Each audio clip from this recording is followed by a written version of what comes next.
I am Keisha Banks, 32 years old. And when my father married a woman who cared more about designer labels than family loyalty, I kept the $45 million shipping trust my late grandfather left me a complete secret. It turned out to be the smartest decision I ever made. Just days after an explosive family dinner, my father's new wife showed up at my door uninvited with a cutthroat asset lawyer at her side.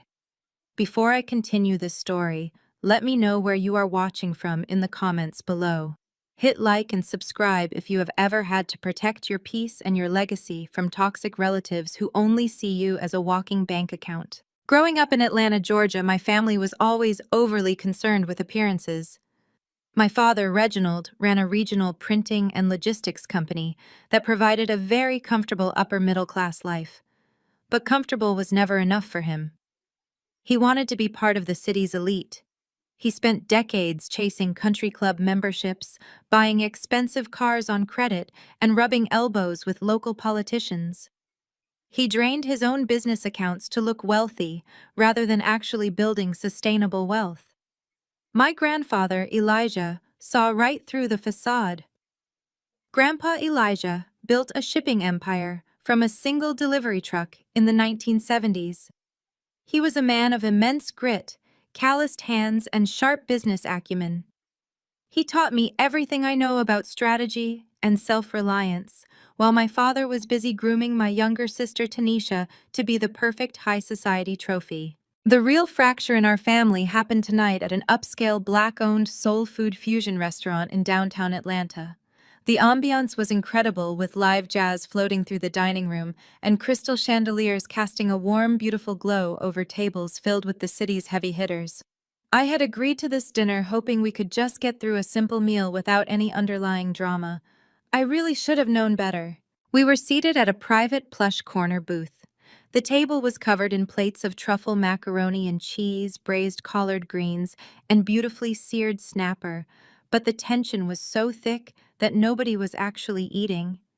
Sitting directly across from me was Yvette, my father's new wife. Yvette is 46, meticulously groomed and entirely driven by financial desperation disguised as high fashion. She wore a tailored designer suit that probably cost more than my father's printing business cleared in a month. Next to her sat my father, shrinking into his seat as he usually did when she took control of a room. To my right sat Tanisha, the golden child dripping in Cartier jewelry, and her white husband Preston Gallagher, a corporate development consultant whose smug sense of superiority always made my skin crawl. I was taking a sip of my sparkling water when Yvette reached into her oversized designer bag and pulled out a thick stack of legal documents. She did not say a single word at first. She just slid the heavy papers across the white linen tablecloth until they bumped directly against my water glass. Then she placed a crisp, printed check right on top of the stack. I looked down. The check was made out to me for exactly $5,000. "Sign the relinquishment forms," Keisha, Yvette said, her voice dripping with that fake southern sweetness she used to mask her absolute venom. "We need to restructure your grandfather's estate immediately. The family business needs a major capital injection, and $5,000 is more than enough to cover whatever little makeup projects you are playing around with these days." I set my glass down slowly. The sheer audacity of her statement hung in the heavy air of the restaurant. I am the creative director for a multi-million-dollar beauty and lifestyle brand. I lead global campaigns celebrating natural hair and Black excellence. Yet to Yvette and my father, I was just a glorified makeup salesperson because I did not follow their traditional country club path or seek validation from their wealthy friends. I did not touch the pen she aggressively placed next to the papers. I leaned back in my chair, crossing my arms, and looked her dead in the eye. $5,000 for a shipping trust, valued at $45 million. I asked, my voice calm, but loud enough for Preston and Tanisha to hear clearly.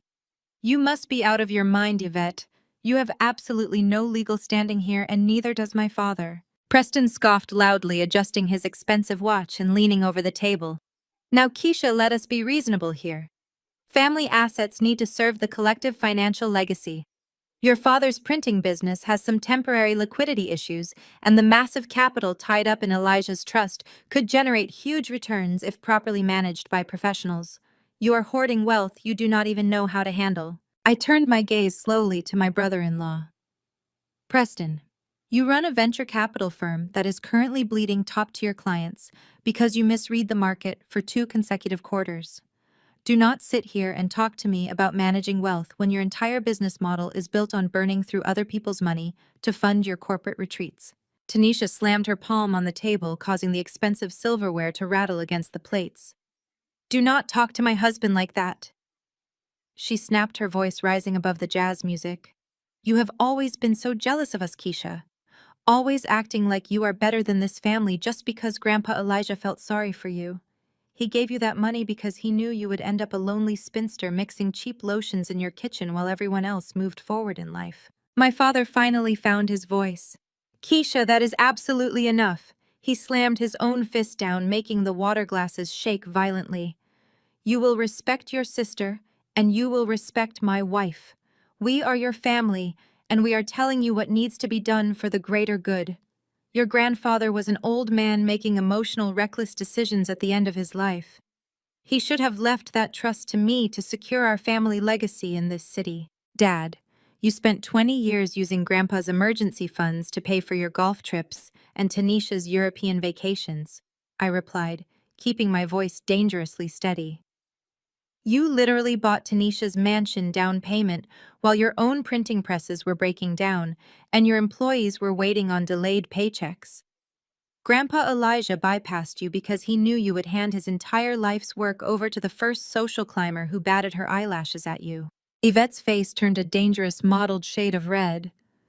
You ungrateful little brat, she hissed, dropping the sweet act entirely and leaning across the table. You are sitting here wearing off-the-rack clothes, acting like you own the entire city. You are an absolute disgrace to the bank's name. Since you want to be so fiercely independent, you can pay the bill tonight. Consider it your contribution to the family you constantly disrespect and avoid. She quickly signaled the waiter who nervously approached our tense table, and she practically shoved the leather checkbook into his hands, gesturing toward me. The bill was exactly $1,200. They had ordered top-shelf liquor, premium steaks, and multiple extravagant appetizers before I even arrived at the restaurant. I looked at the exorbitant bill, then looked at Yvette's triumphant, nasty smirk. She truly thought she was humiliating me, putting a heavy financial burden on the struggling creative she assumed I still was. Tanisha leaned into Preston, whispering something and laughing behind her hand, enjoying the show. I reached into my purse and pulled out my corporate platinum card, the heavy metal one reserved exclusively for top executives at my brand. I dropped it onto the leather tray with a loud, solid clack that immediately silenced the entire table. Put it all on this, I told the waiter with a warm, genuine smile. And please add a 30% tip for dealing with this incredibly difficult table tonight. The waiter nodded, his eyes widening slightly at the card, and hurried away to process the payment. Yvette stared at the metal card, her eyes narrowing in confusion as she tried to calculate how a makeup salesperson could carry that kind of elite credit. I stood up, smoothing the front of my dress and grabbing my purse. I am not signing your papers, Yvette. I am not bailing out Dad's failing printing company, and I am certainly not funding Preston's disastrous venture capital firm. Grandpa Elijah's legacy is safe exactly where he put it, and none of you will ever see a single dime. Tanisha glared at me, her perfectly contoured face twisted in pure, unadulterated anger. You will regret this, Keisha. You cannot just walk away from us like we are nothing. We will take what belongs to this family, whether you like it or not. I did not grace her with a response. I turned my back on my father and his toxic inner circle, leaving the unsigned legal document sitting next to their half-eaten food, and walked straight out of the dining room. The heavy wooden doors of the restaurant closed behind me, muffling the sound of their arguing voices. Stepping out into the warm, humid Atlanta night, I took a deep, long breath, letting the fresh air clear the suffocating tension from my lungs. The street was alive with the vibrant, pulsing energy of the city, but my mind was completely focused on the massive betrayal I had just experienced. It was one thing for my father to be a coward, who could not manage his own finances, but allowing his new wife and my sister's arrogant husband to actively plot against my grandfather's estate was a completely new low. I walked down the brightly illuminated sidewalk toward the valet stand, my heels clicking rhythmically against the pavement. My mind raced with vivid memories of Grandpa Elijah. He used to sit me down at his old wooden kitchen table, showing me complicated ledgers and shipping manifests, teaching me exactly how to read profit margins and spot bad investments. He did this while my father was out buying custom-tailored suits he could not afford and attending charity galas just to get his picture in the local society pages. Elijah knew this day would eventually come. He explicitly structured the trust to ensure Reginald could never legally touch the principal, knowing his son would squander it to impress strangers.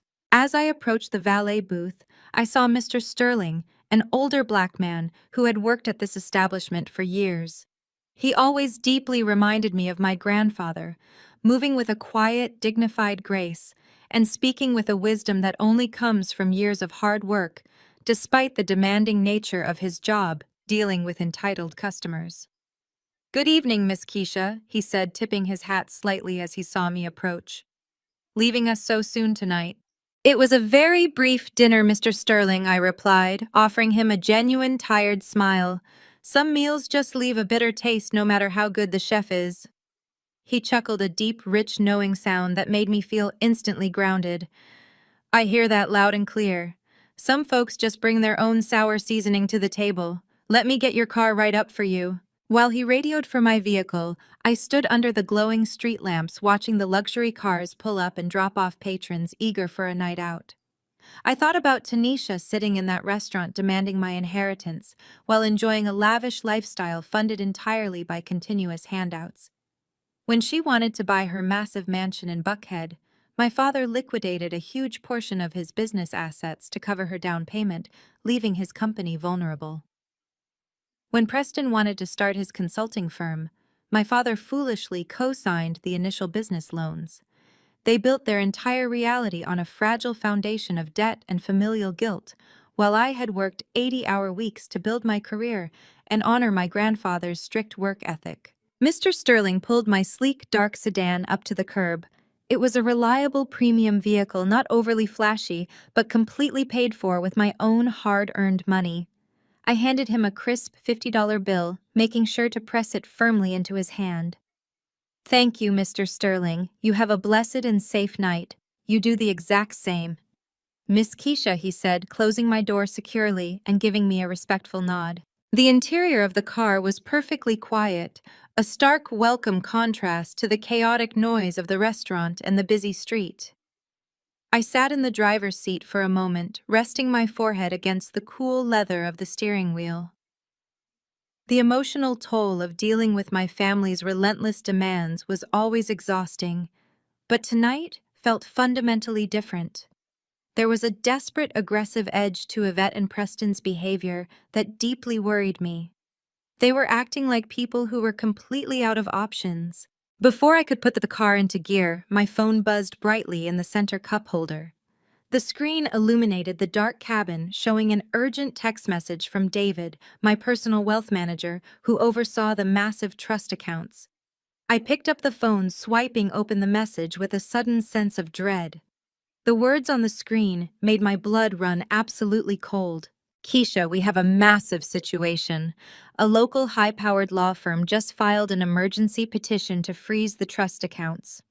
They are initiating a formal validity challenge claiming Elijah was suffering from severe mental incapacitation when he signed the estate over to you. We need to meet first thing tomorrow morning." I stared at the glowing screen, reading the insulting words, "mental incapacitation," over and over again. It was a profound, disgusting insult to a man whose mind remained razor-sharp and brilliant until his final breath. Yvette and my father were not just asking for money anymore. They were actively trying to rewrite history legally, declaring a brilliant, hard-working black man incompetent just to get their greedy hands on his wealth. They had officially declared war on my peace and my legacy. I placed the phone back in the cup holder, put the car in drive, and pulled out into the heavy Atlanta traffic. They thought they could easily intimidate me with aggressive legal jargon and thick family guilt, but they had vastly underestimated the strong woman Grandpa Elijah raised. I was not going to let them destroy his legacy to pay for their mistakes. I was going to fight back with everything I had, and I was going to use every single resource at my disposal to do it. Keisha, get back here right now! My father's voice cracked like a cheap whip across the dining room, cutting right through the smooth jazz saxophone playing in the corner. You do not walk away from your family. You get back here and act like a proper bankswoman. I did not break my stride. The sharp clack of my stilettos against the polished hardwood floor was the only answer I cared to give him. A proper bankswoman in his eyes meant bowing my head, biting my tongue, and letting people like Yvette treat me like a human ATM machine. It meant shrinking myself down so his fragile ego could take up all the oxygen in the room. I pushed through the heavy brass double doors of the restaurant, leaving the suffocating air of fake pleasantries behind me. The warm Atlanta night hit my face instantly. It smelled like rain and exhaust, a chaotic urban mix that felt infinitely more honest than the overpriced truffle macaroni sitting on that tense table. As I marched down the illuminated sidewalk toward the valet stand, my blood was still running incredibly hot. The sheer audacity of Tanisha sitting there dripping in Cartier diamonds she definitely did not buy, demanding I hand over my legacy, was laughable. My sister had never worked a 40-hour week in her entire life. She treated our father's printing business like a personal slush fund. When she decided she simply had to live in Buckhead because her high society friends were moving there, my father quietly liquidated a massive chunk of his commercial presses just to cover her multi-million-dollar down payment. He put his own long-term employees' jobs at serious risk so his golden child could host garden parties and hire personal chefs. And when Preston decided he wanted to play hotshot venture capitalist, my father foolishly co-signed the massive commercial loans that kept that sinking ship afloat. They built their entire reality on a fragile foundation of my father's crippling debt and profound guilt. Meanwhile, I spent the last 10 years clawing my way up the corporate ladder at a global beauty brand. I slept in my office, I missed holidays, and I built inclusive marketing campaigns from the ground up, because Grandpa Elijah taught me that nobody respects a crown they did not earn. Tanisha wanted the crown without the sweat, and now she wanted Grandpa's money to pay for her husband's catastrophic business failures. I reached the valet stand where a small line of patrons stood tapping their designer shoes and impatiently checking their luxury watches. I bypassed the complaining crowd and walked right up to the podium. Mr. Sterling, an older black man with silver hair and a deeply lined face, was organizing keys. He always reminded me so much of my grandfather. He carried himself with a quiet, dignified grace that demanded respect regardless of the uniform he wore. My father and Yvette would not even look Mr. Sterling in the eye when they handed him their keys. Treating him like an invisible fixture meant only to serve them. Grandpa Elijah used to say, "You measure a person's actual wealth by how they treat the folks serving their food and parking their cars." "Good evening, Miss Keisha," Mr. Sterling said, tipping his cap slightly as he recognized me. "You are out early tonight. I thought you Banks folks usually shut the place down."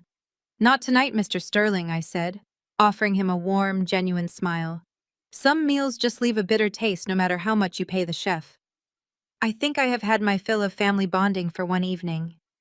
Sometimes the people who share your blood are the quickest to try and drain it." He chuckled, a deep rumbling sound that made me feel instantly grounded. I hear that loud and clear. Sometimes the heaviest luggage we carry is our own kinfolk. They will weigh you down and ask you why you are not walking faster. "Let me pull your car right around front for you." I watched him signal one of the younger drivers, while other people in my family drove imported European sports cars on predatory lease terms just to show off for people they secretly hated. I drove a fully paid-off premium sedan. It was sleek, reliable, and entirely mine. There was no bank waiting to repossess it, and no father holding the title over my head to control my decisions. When the car pulled up, I reached into my purse and pulled out a crisp $50 bill, folding it neatly, before pressing it firmly into Mr. Sterling's hand. "You have a blessed and safe night, Mr. Sterling. Do not let these people work you too hard. You do the exact same." "Miss Keisha," he said, closing my driver's side door with a solid thud. "You keep your head up and do not let nobody dim your light." The interior of my car was a sanctuary of perfect silence. The thick acoustic glass completely blocked out the noise of the bustling Atlanta streets. I sat in the driver's seat for a long moment, letting my head fall back against the leather headrest and closing my eyes. The emotional exhaustion of dealing with my family's relentless demands was a familiar weight, but tonight felt fundamentally different. There was a desperate, aggressive edge to Yvette and Preston's behavior at the table. They were not just fishing for a routine bailout to cover a bad month of spending. They were acting like cornered animals fighting for their very survival. Preston's venture capital firm must be in far worse shape than I originally calculated, and Yvette's social climbing debts were clearly catching up with her fast. Before I could shift the car into drive, my phone lit up brightly in the center console. The screen flashed with an urgent text notification from David, my personal wealth manager. David was a brilliant financial strategist who handled the day-to-day operations of Grandpa Elijah's trust, and he never texted me outside of business hours unless something was catastrophically wrong. He was a professional who valued boundaries, so seeing his name pop up at 9 at night made my stomach drop instantly. I picked up the phone, swiping open the message. The words on the glowing screen made the temperature in the car feel like it dropped 10 degrees. "Keisha, we have a massive situation. A high-powered local law firm just filed an emergency petition to freeze all the trust accounts. They are initiating a formal validity challenge against the estate. The filing claims Elijah was suffering from severe mental incapacitation when he signed the assets over to you. They are demanding a full restructuring of the $45 million. We need to meet first thing tomorrow morning." I stared at the screen, reading the insulting words mental incapacitation over and over again until my vision physically blurred with rage. It was a profound, disgusting insult to a man whose mind remained razor-sharp and brilliant until his very last breath. Grandpa Elijah had reviewed shipping manifests and negotiated vendor contracts from his hospital bed. He was sharper on his worst day than Preston, and my father were on their best. Yvette and my father were not just asking for a handout anymore. They were actively trying to rewrite history legally, declaring a hardworking self-made black man incompetent just to get their greedy hands on his wealth. They had officially declared war on my peace and my grandfather's legacy. They thought they could easily intimidate me with aggressive legal jargon and heavy-handed family guilt. They assumed I would fold to protect the family reputation in Atlanta high society. They had vastly underestimated the woman they were dealing with. I dropped the phone back into the console, shifted the car into gear, and pulled out into the heavy city traffic. I was not going to settle, and I was not going to hide. I was going to crush them completely. 3 days after the disastrous dinner, my morning started with the sharp, urgent buzz of the building intercom. I was standing in the kitchen of my downtown luxury loft reviewing digital mock-ups for an upcoming marketing campaign. The sunlight was pouring through the massive floor-to-ceiling windows, reflecting off the polished concrete floors. It was a space I had bought and meticulously renovated with my own money long before I ever knew about the shipping trust. I pressed the intercom button, expecting my scheduled grocery delivery.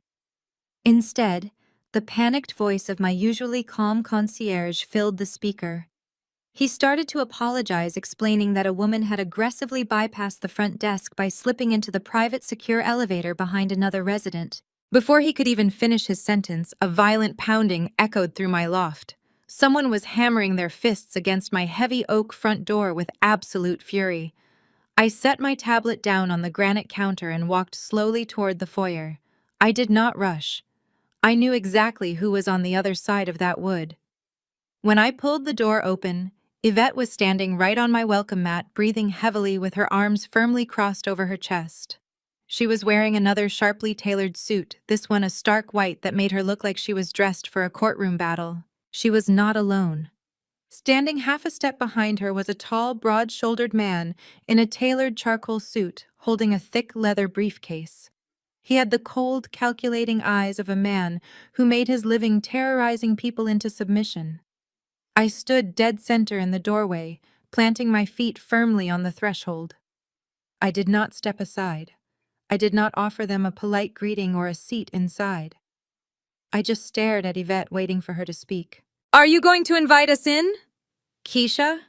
Yvette demanded, her voice tight with suppressed anger. "We have extremely urgent business to discuss, and I am not doing it standing out here in a public hallway like some common delivery person." I leaned against the doorframe, crossing my arms to mirror her defensive posture. "My loft is for invited guests only, Yvette. Since you decided to ambush me at my own home, whatever you have to say can be said right here on the mat. State your business and leave." The man in the charcoal suit stepped forward, attempting to physically dominate the space by towering over me. He tried to push past my shoulder, but I held my ground, forcing him to stop in the hallway. He opened his leather briefcase with a crisp snap and pulled out a thick manila envelope, holding it out toward me like a weapon.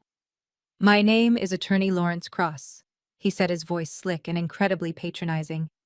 "I represent your father, Reginald Banks, and his wife, Yvette. We are formally serving you with a demand letter regarding the immediate release of the Elijah Banks Shipping Trust." He shoved the envelope closer to my chest, but I kept my arms crossed, refusing to take it. Attorney Cross did not miss a beat.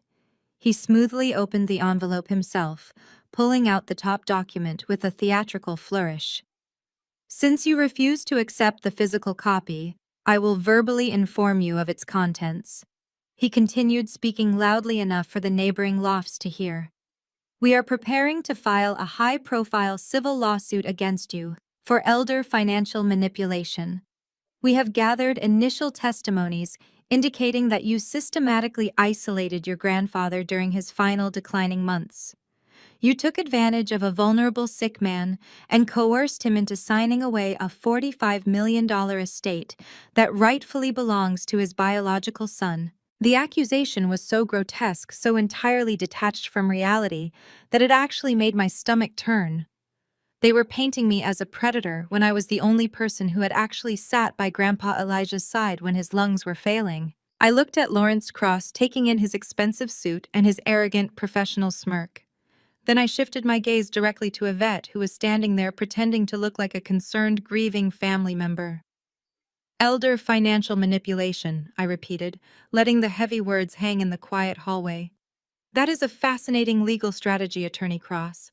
Tell me, did your client mention exactly where she was during those final declining months when I was supposedly isolating my grandfather from his loving family?" Cross opened his mouth to respond, but I cut him off immediately, stepping forward so Yvette was forced to look me directly in the eyes. "Let me fill in the blank spaces for you, counselor. While my grandfather was in hospice care, struggling to breathe and asking why his only son had not come to visit him, Yvette was flying first class to Paris Fashion Week." I watched the color rapidly drain from Yvette's perfectly contoured face. She opened her mouth to speak, but I did not give her the chance. I kept my voice incredibly calm, delivering every single word with surgical precision. "She spent 2 entire weeks staying at a 5-star hotel on the Champs-Élysées, buying limited edition designer handbags, and drinking vintage champagne on my father's rapidly shrinking credit limit. She did not return to Atlanta until after the funeral arrangements were already finalized and paid for entirely by me. So do not come to my home and throw around fabricated legal terms like elder manipulation." I continued, my voice rising with righteous conviction. "If you want to talk about financial manipulation, we can pull my father's bank statements from that exact month.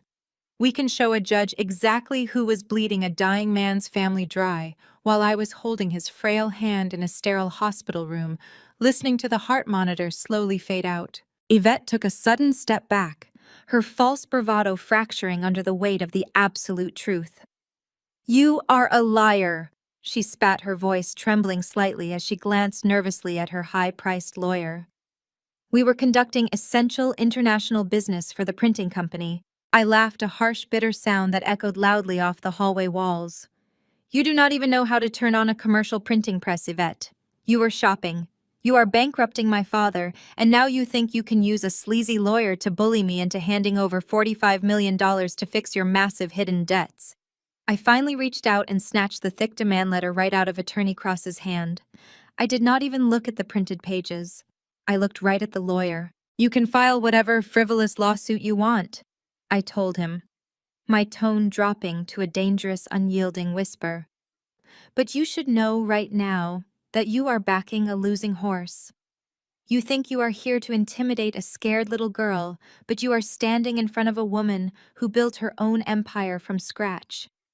You want to drag my grandfather's good name into a courtroom for a quick cash grab. I will personally make sure the entire city of Atlanta sees exactly where Yvette's money is really going. The moment those words left my mouth, the fake fragile stepmother routine vanished completely. Yvette dropped the act like a heavy stage curtain. Her shoulders squared and the manufactured tears brimming in her eyes dried up instantly. The soft southern drawl she had spent years perfecting for my father's country club dinners was replaced by a sharp, venomous tone that belonged in a back alley rather than a luxury high-rise. "You listen to me, you arrogant little girl," Yvette hissed, taking a step forward so her face was inches from mine. "You think you are completely untouchable sitting up here in your glass tower playing corporate executive. But you are nothing. You are a glorified makeup artist who got lucky with a dying man's pity." I did not back away. Instead, I took a slow, deliberate look at her from head to toe. My career in the upper echelons of the beauty and lifestyle industry requires me to have a razor-sharp eye for detail branding and luxury goods. I know what things cost, and I know exactly what it takes to acquire them. My gaze landed squarely on the handbag clutched tightly in Yvette's manicured hands. It was a matte white Himalayan crocodile Hermes Birkin. It was not a fake, and it was not a vintage resale. It was a pristine limited edition piece that required not only a massive ungodly sum of money, but also an extensive purchase history with the brand just to be offered the privilege of buying it. The retail price was easily over $150,000, but on the secondary market, it could fetch double. My mind immediately started doing the brutal, unforgiving math. My father's regional printing and logistics company was currently struggling. I knew their quarterly profit margins. I knew the exact cost of their delayed equipment upgrades and the payroll issues they had been having for the last 6 months. Reginald Bank's business did not generate the kind of liquid cash required to fund a $150,000 handbag, let alone the custom Parisian wardrobe Yvette was currently wearing. The math simply was not mathing. She was bleeding my father completely dry, and she had clearly exhausted his credit lines. The desperation radiating off her in waves suddenly made perfect sense. She was not here out of a misplaced sense of family loyalty or a desire to build a legacy. Yvette was drowning in massive hidden debts. She owed money to luxury boutiques, private clubs, and credit card companies, and the $45 million shipping trust was her only remaining life raft. If she did not get her hands on Grandpa Elijah's money, her entire manufactured high society life was going to implode in a spectacular public fashion. "You are looking at this all wrong, Yvette," I said, my voice dropping to a calm, deadly register. "You think I am playing a game. I am looking at a woman who is absolutely terrified because her husband's bank accounts are tapping out and the boutiques in Buckhead are starting to decline her cards." Her eyes widened slightly, a brief flash of genuine panic betraying her tough exterior, before she covered it up with sheer malice. She pointed a trembling manicured finger directly at my chest. "Do not play psychoanalyst with me, Keisha. You have a lot more to lose here than a few credit lines.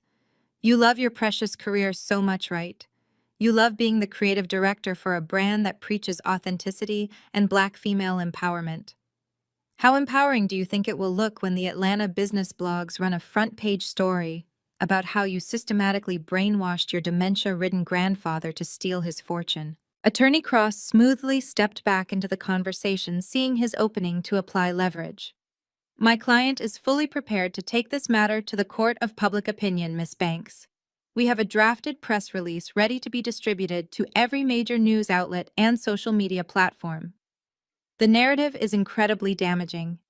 A wealthy, successful young executive preying on a vulnerable elder in his final days, isolating him from his loving son and wife to secure a $45 million payday. The scandal alone will obliterate your standing in the corporate world. Your brand partners will drop you. Your CEO will be forced to demand your resignation to protect the company image.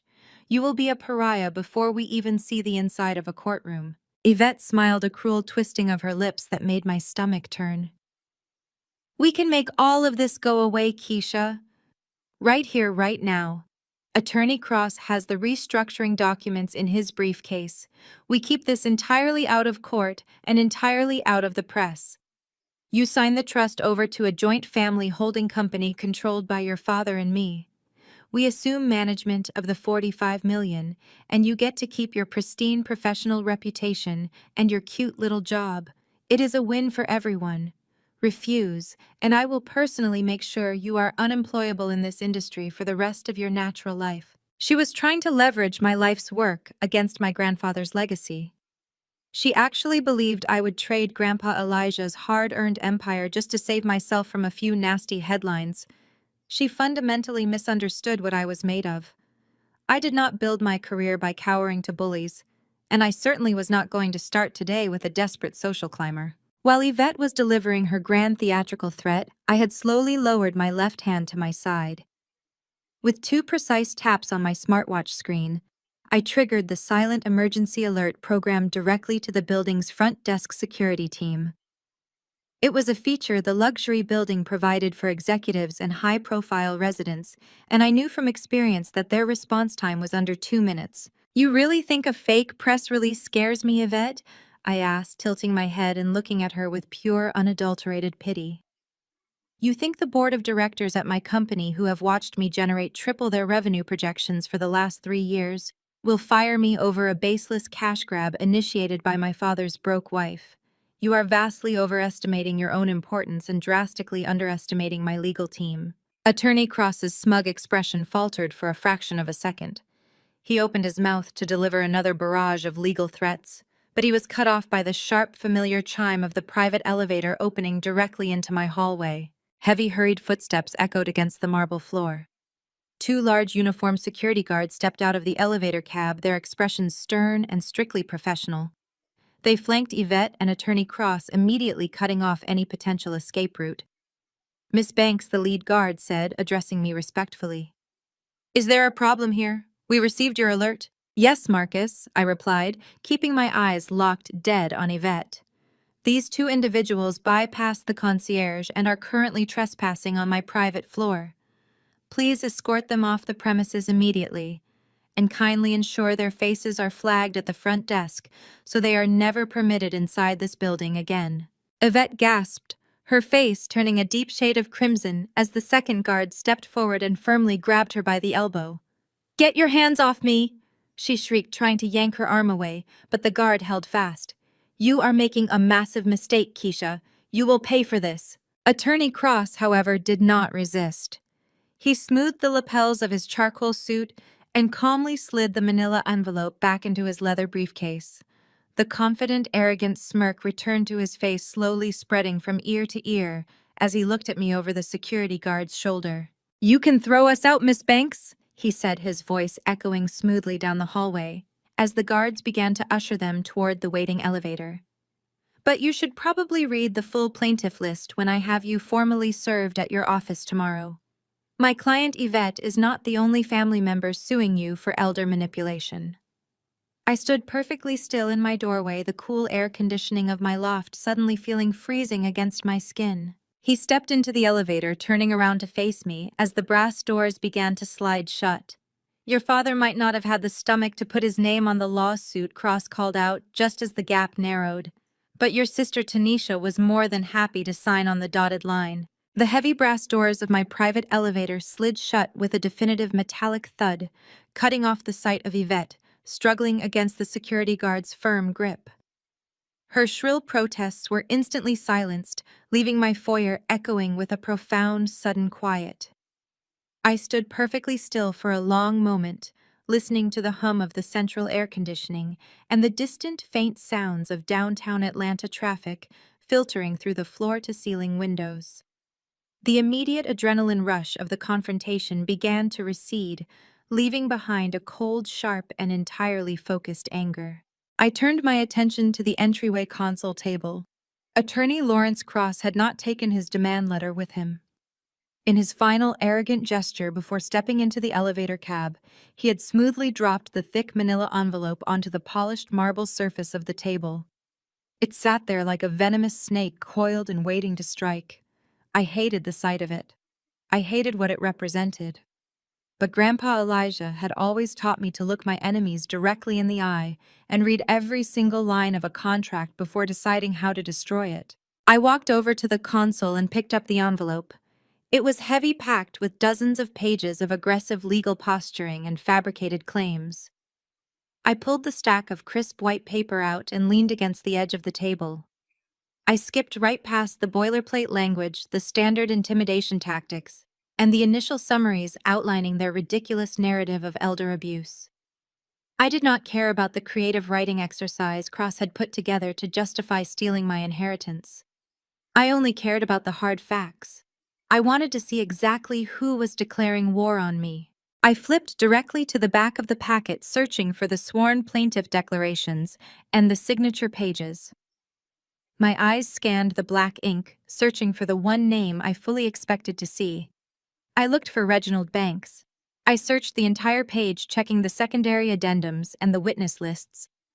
My father's signature was absolutely nowhere to be found. A harsh, bitter laugh escaped my throat, echoing loudly in the empty foyer. It was so perfectly, entirely on brand for him.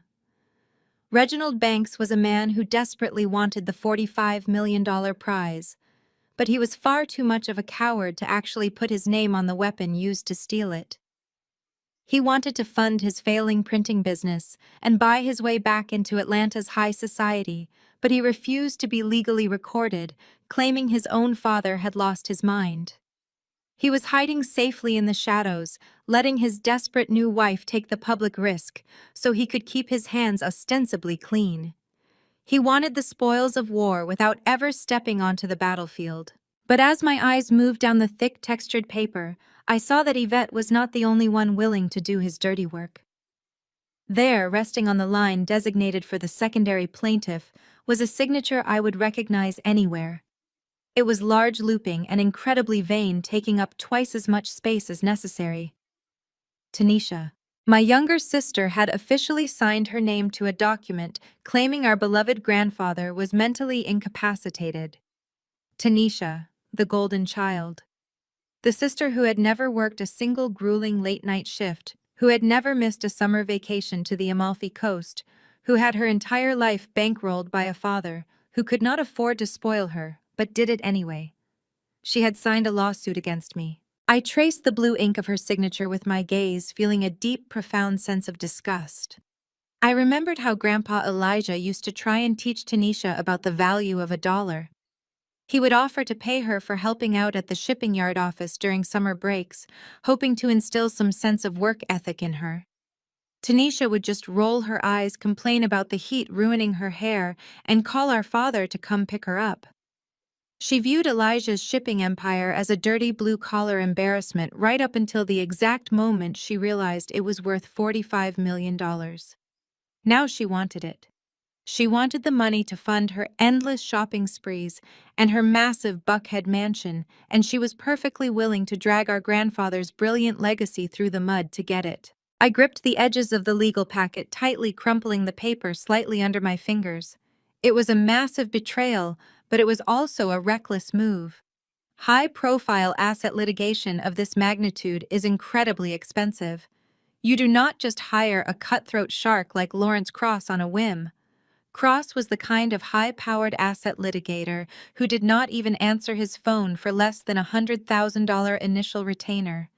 He certainly did not work on contingency for a desperate housewife with maxed-out credit cards and a spoiled sister living off a dwindling allowance. Someone was backing this lawsuit, someone with access to significant liquid capital and a profound misunderstanding of who they were messing with. I quickly flipped past the signature pages, digging deeper into the thick stack of legal filings. Lawsuits involving massive trusts, require transparency regarding the financial guarantors, especially when filing emergency injunctions to freeze assets. I bypassed the standard non-disclosure agreements and the court filing fee receipts searching for the financial disclosure section. When I reached the final appendix, my eyes locked onto a separate corporate letterhead securely stapled to the back of the packet. It was a formal declaration of financial backing, guaranteeing the total coverage of all legal fees, court costs, and potential countersuit damages incurred by Yvette and Tanisha. I read the name of the guarantor and the air completely left my lungs. It was not a personal bank account. It was a corporate entity. The primary financial backer funding this entire malicious lawsuit was a venture capital firm. Specifically, it was Gallagher Strategic Ventures. Preston. My white brother-in-law, Tanisha's incredibly smug and condescending husband, had legally attached his entire venture capital firm as the primary financial engine of this war. He was the one paying Lawrence Cross. He was the one fronting the massive retainer. Preston Gallagher, the man who constantly talked down to me at family dinners using hollow corporate jargon to mask his own staggering incompetence, was bankrolling the attempt to steal Black generational wealth. The puzzle pieces snapped together with terrifying clarity. This was never just about Yvette's designer debts or Tanisha's spoiled entitlement. This was a calculated corporate strike. Preston's venture capital firm was failing. I knew from basic industry whispers that he had mismanaged his investors' funds backing terrible tech startups that crashed and burned. He was facing massive liquidity defaults. His institutional investors were likely breathing down his neck demanding returns he simply did not have. Preston was backed into a corner staring at total financial ruin and federal scrutiny. He looked at my family and saw a lifeline. He looked at Grandpa Elijah's $45 million shipping trust and saw the perfect unregulated capital injection to save his sinking ship. He had manipulated Yvette's desperation and Tanisha's jealousy, convincing them to file this lawsuit so he could manage the settlement funds and secretly funnel the money straight into his failing business accounts. He was playing them like absolute fools and using them as human shields to get to my money. I lowered the document, tapping the thick stack of paper thoughtfully against the marble console table. A slow, cold smile spread across my face. Preston thought he was the smartest person in the room. He thought he could easily outmaneuver a Black woman in the corporate arena because he assumed I was just a creative director who only understood color palettes and marketing campaigns. He thought I was an easy target. He had no idea that Grandpa Elijah had taught me how to read a balance sheet before I learned how to drive. He had no idea that I had built my own network of forensic accountants, corporate lawyers, and media strategists. Preston Gallagher had just tied his entire failing corporate entity to a fraudulent lawsuit against me. He had handed me the exact weapon I needed to destroy him completely. I was not just going to defend my inheritance, I was going to systematically dismantle his entire firm. The drive from my loft to the financial district took less than 15 minutes, but my mind was operating light years ahead. I navigated the heavy Atlanta traffic with mechanical precision, my grip on the steering wheel, the only physical indicator of the absolute rage coursing through my veins. Preston Gallagher had made a fatal miscalculation. He thought hiding behind a wall of legal jargon and his wife's signature would protect him. He thought he could pull the strings from the safety of his sleek venture capital firm, treating my family's legacy like a distressed asset, ripe for a hostile takeover. He was a man who had been handed every advantage in life and still managed to fail upward, failing so spectacularly that he now needed to steal from a deceased Black man just to maintain his country club memberships. I pulled my premium sedan into the underground parking garage of the towering glass monolith that housed Gallagher Strategic Ventures. I bypassed the visitor parking entirely and slid my car directly into a spot marked exclusively for executive partners. If Preston wanted to act like he owned my family, I was going to treat his corporate territory with the exact same level of blatant disrespect. I rode the elevator up to the 40th floor. When the polished steel doors parted, I stepped into a reception area that screamed of forced modern luxury. The walls were clad in imported Italian marble, and the company logo was etched in frosted glass behind a massive minimalist reception desk. It was an intimidating space designed specifically to make visitors feel small and financially inadequate. It had the absolute opposite effect on me. I saw it for exactly what it was: a beautiful, highly expensive facade, hiding a crumbling, unstable foundation. "Can I help you?" Ma'am, the young receptionist asked, her voice pitching up nervously as I marched directly past her desk without breaking my stride. "You cannot go back there." I ignored her completely. My eyes were locked on the massive glass-walled conference room at the end of the main corridor. The transparent walls were meant to promote an image of corporate transparency, but right now they just provided a perfect view of two people plotting a theft. Preston and my sister Tanisha were sitting at a long, custom oak table. Tanisha was casually scrolling through her phone, a delicate porcelain espresso cup resting near her perfectly manicured hand. She was wearing a vibrant silk blouse that likely cost more than a starting teacher's annual salary, looking utterly unbothered by the fact that she had just signed a document attempting to declare our grandfather incompetent. Preston sat across from her, leaning back in his ergonomic leather chair. He had his suit jacket off, his sleeves rolled up to the elbows, projecting an image of the hard-working casual genius. I pushed the heavy glass door open with enough force that it slammed against the rubber wall stopper with a sharp, violent crack. The sound shattered the quiet murmur of the office. Tanisha jumped, spilling a few drops of dark espresso onto the pristine white table. Preston immediately stood up, his chair rolling backward. His expression shifted from relaxed arrogance to irritated surprise, but he quickly masked it with the patronizing calm of a man who believed he held all the cards. "Keisha," he said, smoothing his tie and offering a tight, utterly fake smile. "We were not expecting you, though I suppose I should have anticipated you would want to discuss the terms of the restructuring sooner rather than later. Please have a seat. Let us approach this rationally." I did not sit. I walked slowly around the edge of the long table, stopping just behind Tanisha's chair. My sister refused to look up at me, suddenly finding her glowing phone screen absolutely fascinating. "There is nothing to discuss, Preston," I stated, my voice echoing coldly against the glass walls. "And there certainly will not be any restructuring. I am here to look you in the eye and tell you that your little corporate raiding party ends today." Preston let out a breathy, condescending chuckle. He leaned his hands flat on the oak table, assuming a posture he probably used to intimidate nervous startup founders. "Keisha, I understand you are emotional right now. You are taking this entirely too personally. This is simply a matter of proper wealth management. Family assets must serve the collective legacy, not just the whims of one individual." Elijah was a great man, but his financial structures were antiquated. He did not understand the complexities of modern capital deployment. "We are simply modernizing the estate to ensure long-term generational stability." I stared at him, letting his hollow corporate jargon hang in the rigid air. It was a spectacular performance.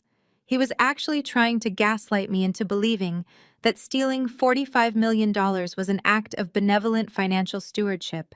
He was casting himself as the brilliant corporate savior, stepping in to rescue the disorganized Banks family from our own supposed financial ignorance. Generational stability.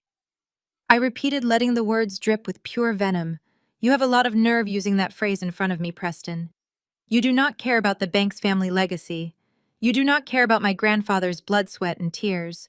You care about the fact that your latest round of tech investments just tanked, and your institutional backers are demanding to see liquidity that you do not possess." Preston's eyes narrowed slightly, a microscopic twitch in his jaw betraying his carefully maintained composure. "I see you have been reading some baseless industry gossip," he countered, his tone dropping an octave. "My firm is performing exceptionally well. We are simply diversifying our portfolio. The shipping trust requires aggressive management to maximize yields. It is frankly irresponsible to leave that much capital sitting stagnant under the control of someone with zero venture experience." Tanisha finally looked up from her phone, emboldened by her husband's arrogant posturing. "You need to stop being so greedy, Keisha," she snapped, her voice whining and petulant. "Daddy and Yvette deserve their fair share, and Preston knows how to make the money grow. He went to business school. You just draw packaging for moisturizer. You are just mad because you cannot control everything anymore. You always want to be the boss of the family. Just sign the papers so we can all move on. I have a contractor waiting to remodel the pool house, and I need my portion released this month. My interior designer says we need the funds secured by Friday. I looked down at my sister, feeling a profound wave of disgust wash over me. She was so hopelessly blind to the reality of the situation. She actually believed Preston was fighting this legal battle so she could remodel a pool house. She had no idea that her husband was planning to swallow the entire estate whole to cover his own catastrophic failures. Your portion, I asked, tilting my head at Tanisha. You think Preston is going to hand you a check, Tanisha? You think this lawsuit is about getting you and Daddy a new allowance. You think your husband is fighting this battle out of the goodness of his heart so you can pick out imported Italian tiles for a pool house. I turned my attention back to Preston, watching the sweat begin to form at his temples. Tell her, Preston. Tell your wife exactly what happens to capital when it gets absorbed into a failing venture fund. Tell her about the liquidity lockups and the management fees you plan to extract before she ever sees a single dime. Tell her that her inheritance is going straight to your angry investors. Preston stood up straight, abandoning his relaxed posture. He pointed a finger at me, his face flushing bright red. You are way out of your depth, Keisha. You run a beauty brand, you sell lipstick and lotion, you have absolutely no idea how high-level finance operates. I have the legal backing, I have the filings, and I have the support of the actual biological heirs to this estate. You are going to sign the restructuring agreement, or I am going to let Lawrence Cross publicly destroy your career. I took a slow, deliberate step toward him, resting my own hands on the table. You think selling lipstick means I do not know how to read a balance sheet? I asked, my voice a low, dangerous hum. You think because I am a black woman in the creative industry, I cannot see a predatory corporate raid when it is staring me right in the face? You attached Gallagher Strategic Ventures as the primary financial guarantor for this lawsuit, Preston. You tied your entire firm to a fraudulent claim of elder abuse. Preston smirked, crossing his arms over his chest. Yes, I did, because I have the capital to fund this war indefinitely. I can keep you tied up in litigation for the next decade. I smiled back at him, a cold, razor-sharp expression that made his smirk falter. No, Preston, I replied, leaning in closer. You did it because you are desperate. You are bleeding cash, and you need a massive unregulated asset to save your company from federal insolvency. But you made a critical error.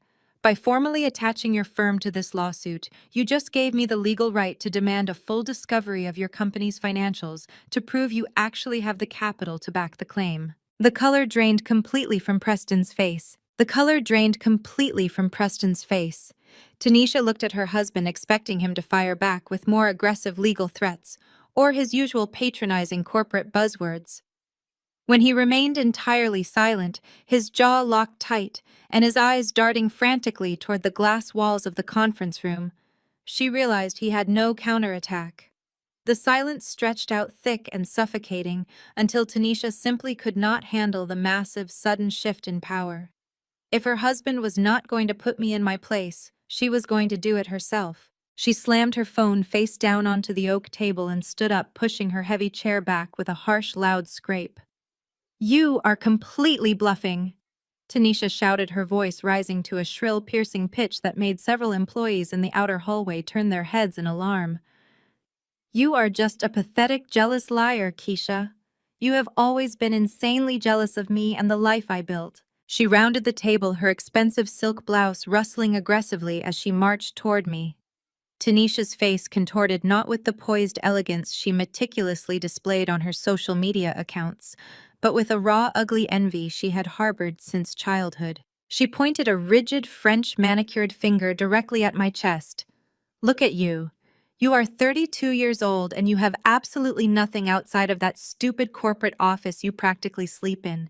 You are a plain, ungrateful spinster who could not secure a husband or build a real family of your own, so you decided to steal mine. You realized you were going to die completely alone, so you sank your claws into a dying old man. You spent your evenings hovering around a sterile hospital bed, manipulating his medication and twisting his fading memories until he did not even know his own name. You brainwashed him into disinheriting his own flesh and blood because you are a sick, bitter woman who desperately wants to control everything. I let her finish her little rehearsed monologue. I let the venom spill out of her mouth until she was breathing heavily, her chest heaving with exertion. I did not flinch. I did not raise my voice to match her hysterical, panicked tone. True power never has to shout to make itself heard in a room full of cowards. "Are you quite finished, Tanisha?" I asked, keeping my tone as cold and hard as a cut diamond. Because if we are going to stand in a glass-walled office and throw around loud accusations about who is pathetic, we need to talk about harsh reality. You love to call me a spinster because I chose to build my own executive empire instead of marrying the first man with a country club membership and an imported car. I pay my own mortgage. I buy my own assets. Your entire existence is a carefully curated mirage. I stepped closer, forcing her to hold my unyielding gaze.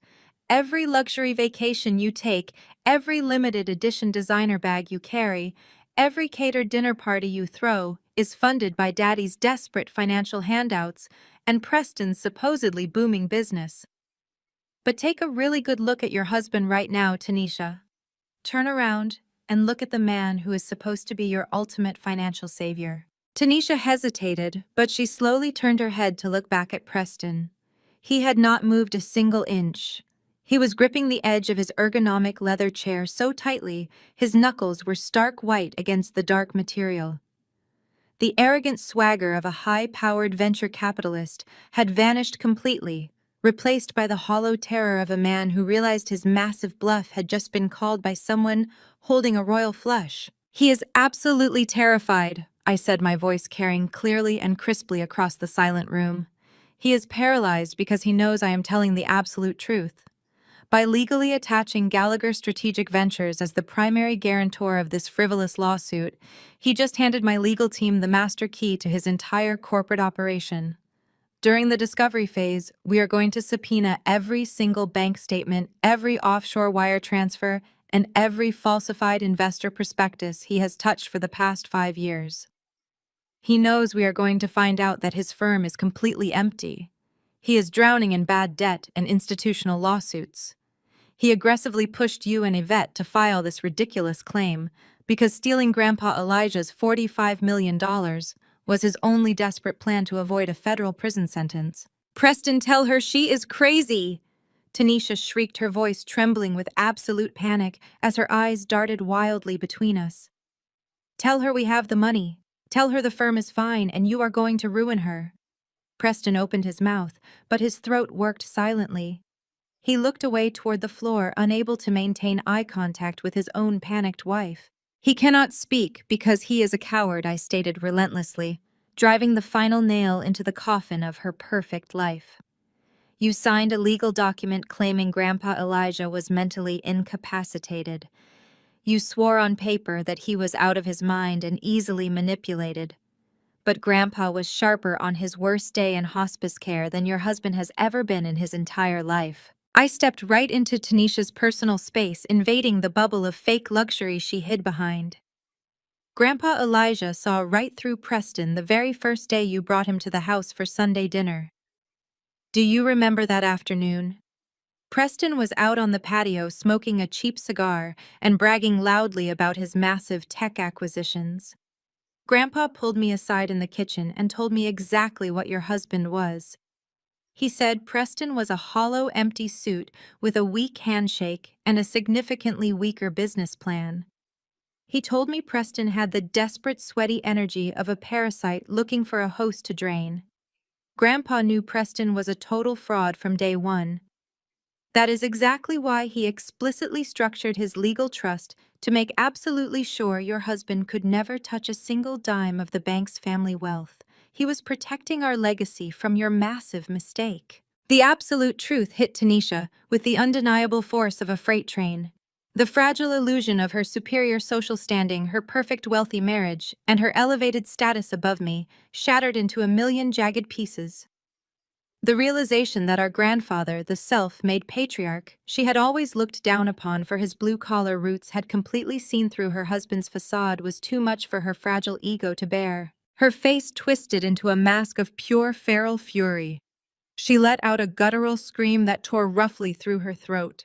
She spun around and violently swept her right arm across the length of the massive oak conference table. Her hand slammed hard into the delicate porcelain espresso cup and the heavy crystal water pitcher resting near the center. The objects launched off the polished wood and crashed violently onto the concrete floor.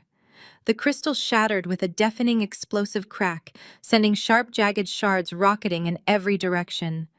Dark espresso and ice water splashed heavily against the transparent glass walls and puddled rapidly around Tanisha's designer heels. The sudden violent noise brought the entire office to a dead, terrifying standstill. Outside the conference room, dozens of employees froze. They stood up from their sleek, modern desks, staring through the transparent glass walls with wide, horrified eyes. They were watching the immaculate, wealthy wife of their CEO throw a violent, screaming temper tantrum in the middle of a normal workday. Preston physically recoiled from the shattering glass, pressing his back flat against the wall like a cornered rat. He raised his hands in a weak, pathetic gesture, trying to calm his hysterical wife. But he lacked the courage to actually step forward and intervene. I did not flinch. I did not move a single muscle to avoid the flying glass or the splashing water. I stood perfectly still, a pillar of absolute calm, amidst her pathetic, chaotic storm. I looked down at the ruined crystal and the spreading puddle of dark liquid before slowly raising my eyes to meet Tanisha's wild, panicked gaze. "You can break every piece of glass in this entire corporate building, Tanisha," I said, my voice dropping to a chilling, authoritative whisper that commanded the silent room. "It will not change the reality that you have just signed your own financial death warrant. Tomorrow morning, my legal team is filing an emergency motion for full financial discovery on Gallagher Strategic Ventures. You wanted to drag me into a public courtroom to steal my money. Now I am going to use that exact same courtroom to expose your husband's massive fraud to the federal government and burn your entire fake life to the ground." I reached into my structured leather tote bag and pulled out my sleek silver tablet. I tapped the screen to wake it up and slid it smoothly across the polished oak table. It glided over the smooth wood and came to a dead stop right at the edge of the dark espresso puddle, resting directly in front of Preston. "Take a good look," I instructed him, my voice completely devoid of sympathy. I did not even need a subpoena to find that information. "Do you know how easy it is to track the catastrophic failure of a venture capital firm when the institutional investors start quietly panicking? You thought you were operating in the shadows, but your desperation left a massive paper trail." Preston stared down at the glowing screen. The color had completely drained from his face, leaving his skin a sickly pale gray. The document displayed on the tablet was a compilation of public financial filings, interwoven with forensic accounting summaries that my team had pulled together in less than 48 hours. It outlined a devastating timeline of his recent business activities. "You are facing massive liquidity defaults, Preston." I continued pacing slowly behind Tanisha's chair like a predator circling its prey. "You overleveraged your firm backing 3 different tech startups that entirely collapsed before their Series B funding rounds. Your institutional backers, the people who actually trusted you with their millions, are executing their capital calls. They want their money back, and you do not have it. You have been shuffling funds between shell companies trying to plug the holes in a sinking ship, but the water is rising too fast. You need a massive cash injection immediately. You need $45 million to pay off those furious investors before the Securities and Exchange Commission formally opens an investigation into your firm and hits you with a federal indictment." Preston did not say a single word. He could not even lift his eyes from the glowing screen. His chest rose and fell in rapid, shallow breaths. The truth was staring him right in the face, exposing him as the absolute fraud Grandpa Elijah always knew he was. Tanisha looked at her husband, her pristine features twisted in confusion. "Preston," she demanded, her voice tight with panic. "What is she talking about? Tell her she is lying. Tell her our money is fine." When Preston remained frozen in a state of absolute terror, Tanisha finally grabbed the tablet herself. She stared at the complex spreadsheets, the highlighted negative balances, and the highlighted warnings of imminent default. She clearly did not understand the intricate financial mechanics detailed on the screen, but she perfectly understood the word federal indictment. She threw the tablet back onto the table as if it had physically burned her. She scrambled backward in her chair, distancing herself from the evidence of her husband's failure. But Tanisha was not a woman who knew how to accept defeat gracefully. Instead of facing reality, she immediately shifted her terror into pure, unfiltered malice. "You think you are so smart, Keisha," she hissed, her voice vibrating with a vicious, frantic energy. "You think a bunch of stupid spreadsheets are going to stop us. You think you can just walk in here and ruin my life. I will destroy you long before you ever get a chance to file a single piece of paper in court." I stopped pacing and looked down at my sister. "And how exactly do you plan to do that, Tanisha?" "I will destroy you in the press," she snarled, her eyes wide and unhinged. "You care so much about your precious beauty brand and your flawless corporate reputation. I have friends at every major publication in this city. I sit on charity boards with the most powerful media executives in the Southeast. I will tell everyone exactly who you really are. I will paint you as a cold, calculated monster who isolated a sick old man and manipulated him into cutting off his own biological family. I will tell the world that you are a thief and an abuser. By the time I am finished with you, your investors will pull out of your company, your customers will boycott your products, and you will be completely toxic. I will ruin your name forever." I listened to her desperate threats, feeling a strange sense of absolute clarity. Tanisha had finally shown her true colors. She was no longer hiding behind fake concern for our grandfather or pretending to care about the family legacy. She was just a spoiled, cornered child throwing a tantrum because someone had finally told her no. "You can try, Tanisha," I replied, my voice perfectly level, "but unlike you, I actually built my reputation on hard work and integrity. You have nothing but a failing marriage and a husband who is about to face federal prison. Go ahead and call your friends in the press. Tell them whatever lies you want. But remember that discovery works both ways. The minute you take this public, I will release every single document on that tablet to the media. I will let the entire world see exactly why you are so desperate for a bailout." I reached across the table, picked up my tablet, and slipped it back into my tote bag. I turned my back on both of them, dismissing their entire existence. I walked toward the heavy glass door, my heels clicking with measured, steady authority against the concrete floor. "You are going to regret this," Tanisha screamed after me, her voice cracking with hysterical rage. "You are going to lose everything." I pushed the glass door open and stepped out into the main corridor. The entire office was still frozen, the employees staring at me with wide, terrified eyes. I did not acknowledge them. I walked straight down the hallway, my posture immaculate, my head held high. I felt a profound sense of liberation. The battle lines had been clearly drawn, and I knew exactly what I was dealing with. I had called their massive bluff and watched their entire strategy crumble in real time. I reached the executive elevator bank and pressed the call button. The polished steel doors slid open immediately, and I stepped inside. The heavy doors closed, sealing out the toxic, frantic energy of Gallagher Strategic Ventures. I took a deep breath, savoring the quiet hum of the descending elevator. I had won this round. I had exposed their lies and established my absolute dominance in this fight. The elevator chimed softly as it reached the ground floor.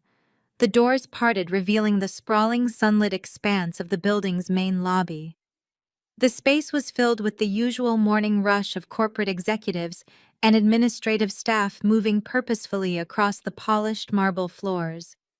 I adjusted the strap of my tote bag on my shoulder, ready to walk out into the bright Atlanta morning and begin dismantling Preston's firm piece by piece. I had barely taken 3 steps into the bustling lobby when my cell phone began to vibrate violently inside my bag.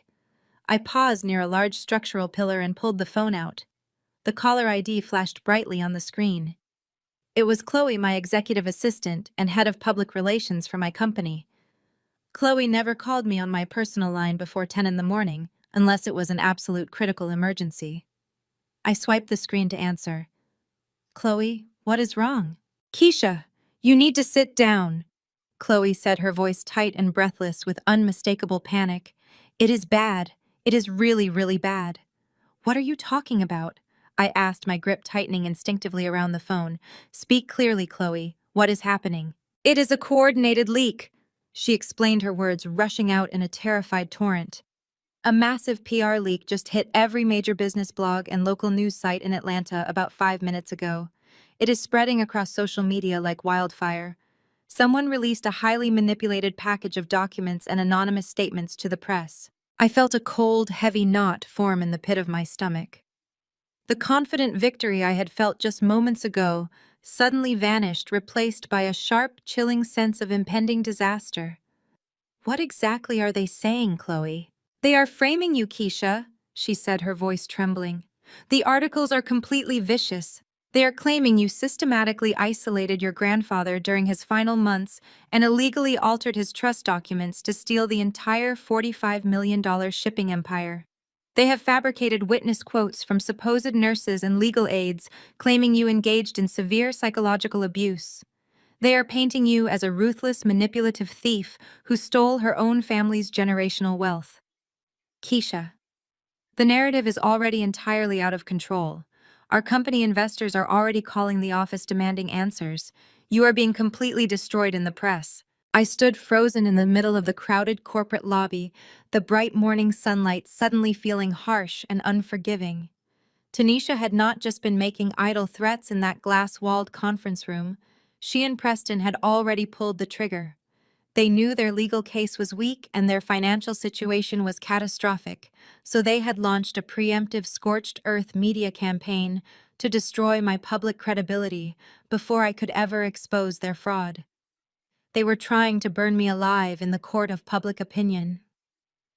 I lowered the phone slowly, staring blindly at the polished marble floor as the absolute reality of their betrayal set in.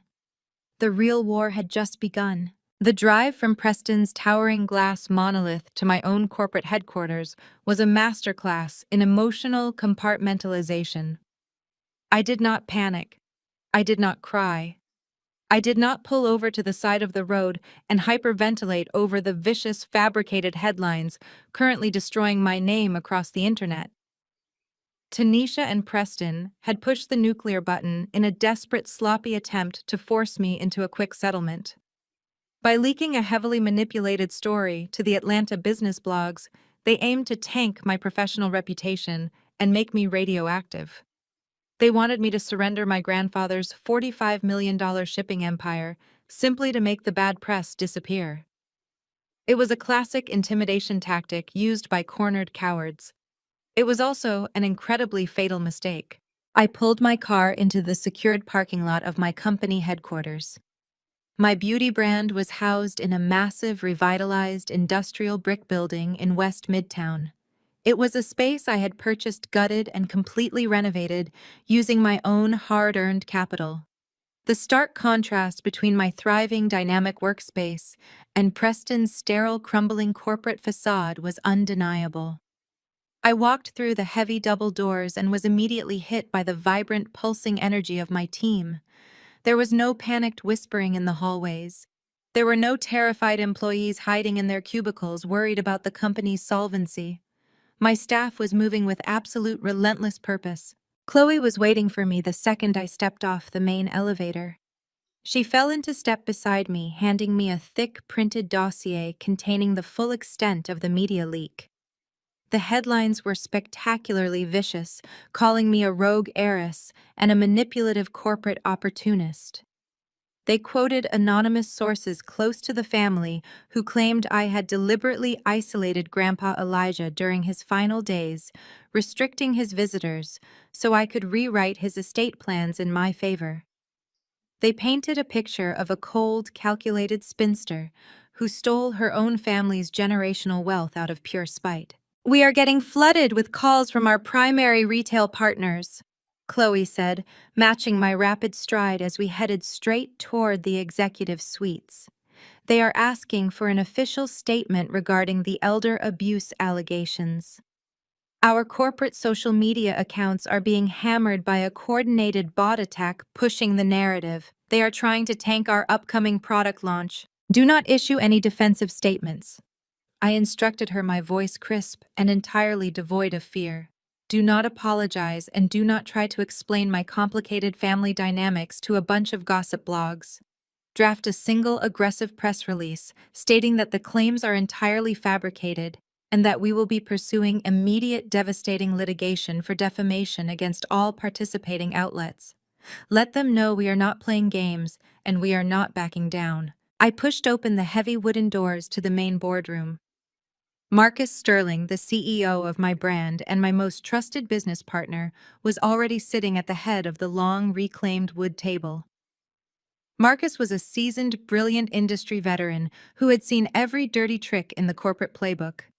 He had his tablet propped open in front of him, scrolling through the exact same garbage articles Chloe had just handed me. He did not look worried. He looked ready for a fight. I sat down across from him, tossing my bag onto an empty chair. I assume you have seen the morning news, Marcus, I said, keeping my voice perfectly level. Marcus looked up and offered a calm, razor-sharp smile. I have read the absolute fiction your sister and her husband paid a crisis firm to write. Yes, he replied, taking a slow, deliberate sip of his black coffee. The PR hit is highly coordinated and very expensive. They pushed this out to multiple outlets simultaneously to maximize the shock value. They want you to panic, Keisha. They want you to hide under your desk and beg for a settlement. They are going to be severely disappointed, I stated, leaning forward and resting my elbows on the hardwood table. Are our investors concerned about the optics? Not the ones who actually matter, Marcus answered, sliding his tablet aside. I spent the last 30 minutes on the phone with our primary stakeholders. I reminded them that you took this brand from a kitchen table concept to a national retail powerhouse in under 5 years. I reminded them that your profit margins are absolutely flawless, and your visionary leadership is the exact reason they are seeing massive quarterly returns. I told them this is a frivolous family shakedown, and they need to stand down and let you handle it. They are fully backing you, Keisha. We have your back completely. A profound grounding sense of vindication settled over me. This was the distinct, unbridgeable difference between my world and the world my father and Tanisha lived in. My family relied entirely on unearned handouts, inherited titles, and empty social posturing. Daddy funded Tanisha's lavish, luxurious lifestyle without ever requiring her to work a single day of her life. Preston masked his catastrophic financial incompetence behind a shiny business degree and inherited country club connections. They expected blind loyalty based simply on bloodline and social status. I had built my empire differently. I had spent countless nights sleeping under my desk, designing product packaging and negotiating brutal supply chain contracts when no one else believed in my vision. I had built my vast network through shared trenches and undeniable competence. Marcus was not defending me out of blind family obligation or a desire to protect a fragile male ego. He was defending me because I had proven my worth 1,000 times over through hard, measurable work. I had secured brilliant, powerful allies who deeply respected my business acumen, not people who merely tolerated me for a monthly allowance. We are not playing defense, Marcus, I said, opening my own laptop and connecting it to the boardroom monitor. Tanisha and Preston want a war. I'm going to give them an absolute massacre. Preston Gallagher legally attached his entire venture capital firm as the financial guarantor for their fraudulent lawsuit. He did it because his firm is completely failing, and he desperately needs Grandpa Elijah's $45 million to pay off his furious institutional investors before he faces a federal indictment for fraud.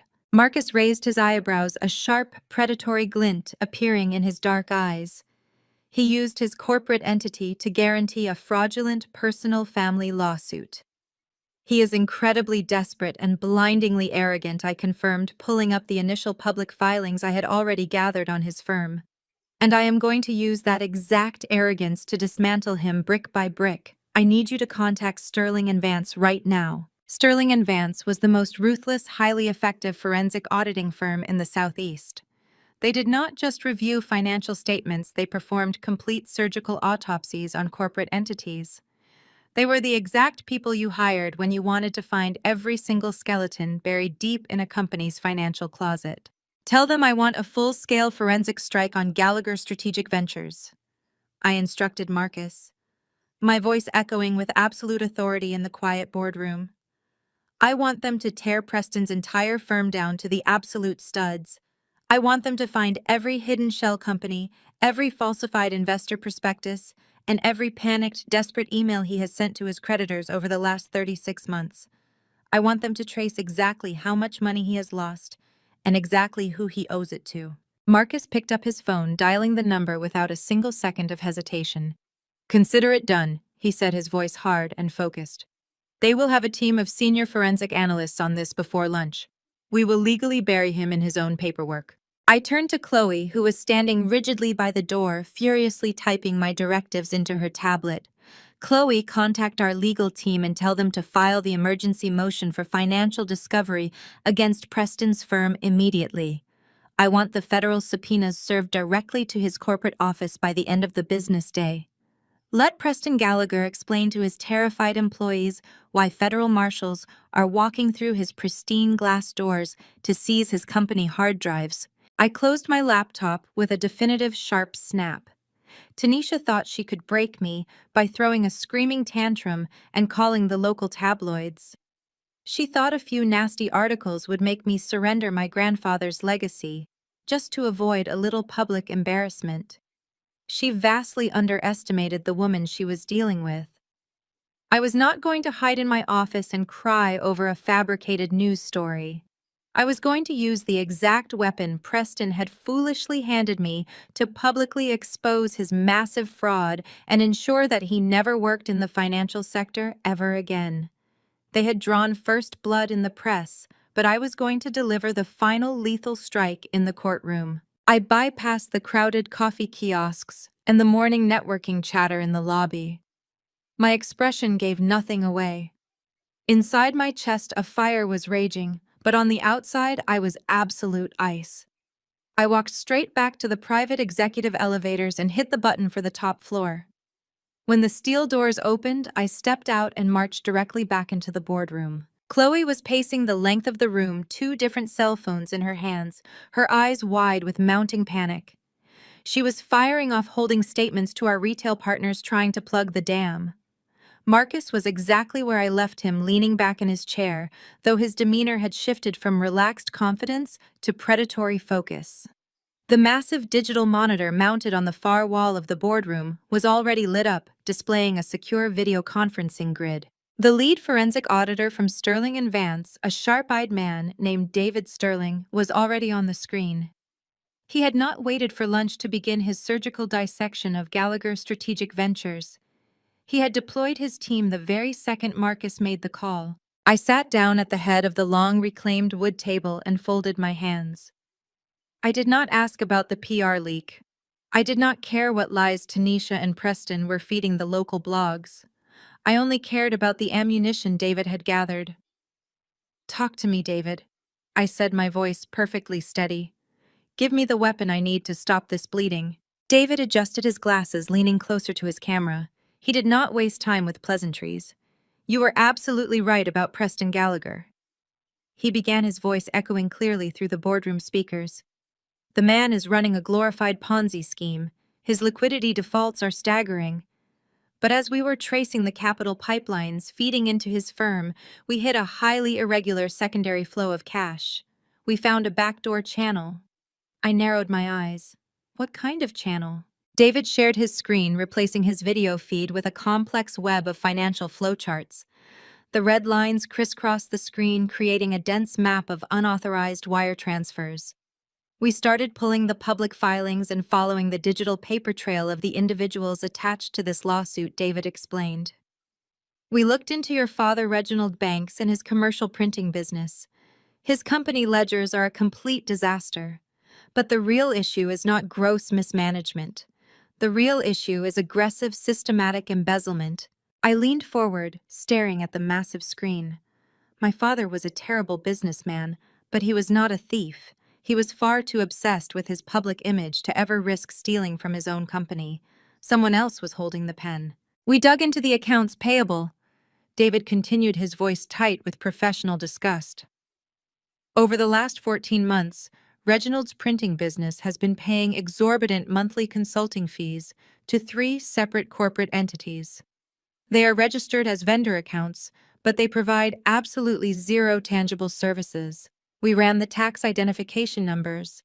They are all anonymous shell companies registered in Delaware. Marcus sat up straight, his eyes locking onto the screen. Delaware is a notoriously opaque state for corporate registry. People use it when they want to hide who actually owns the company. Did you pierce the corporate veil, David? It took my team exactly 20 minutes, David replied, a hint of smug satisfaction in his tone. The shell companies are poorly disguised. They all trace back to a single primary beneficiary. The sole proprietor of all 3 Delaware LLCs is your father's new wife, Yvette Banks. The room went dead silent. Chloe stopped pacing, lowering both of her phones. I stared at the name highlighted in bright yellow on the boardroom monitor. Yvette. The puzzle pieces snapped together with a terrifying, brilliant clarity. The picture was entirely complete, and it was uglier than I could have ever imagined. Yvette had not pushed my father into this lawsuit just because she was greedy. She pushed him into it because she was fighting for her absolute survival. I knew Yvette's history. She was a woman who had spent her entire adult life orbiting the outer edges of Atlanta's high society, desperately trying to break into the inner circle. She draped herself in imported designer labels and frequented the most exclusive private clubs, projecting the image of a wealthy socialite. But her lifestyle was a complete fabrication built on a mountain of high-interest credit and empty promises. She owed hundreds of thousands of dollars to luxury boutiques in Buckhead. She had massive outstanding balances at exclusive country clubs and private social organizations. She was drowning in high society debt. When she met my father, she thought she had finally secured her golden ticket. Reginald Banks walked and talked like a multi-million-dollar patriarch. He wore bespoke suits and threw around our grandfather's legendary name at every society gala. Yvette married him believing she was stepping into a river of endless cash. It was only after the ink dried on the marriage certificate that she realized Reginald's pockets were incredibly shallow. His printing business was failing, and his allowance from Grandpa Elijah was strictly controlled. Yvette was trapped. She had creditors breathing down her neck and a lifestyle she could no longer afford to fake, so she started stealing. She set up the Delaware shell companies and began systematically siphoning money directly out of Reginald's failing business accounts.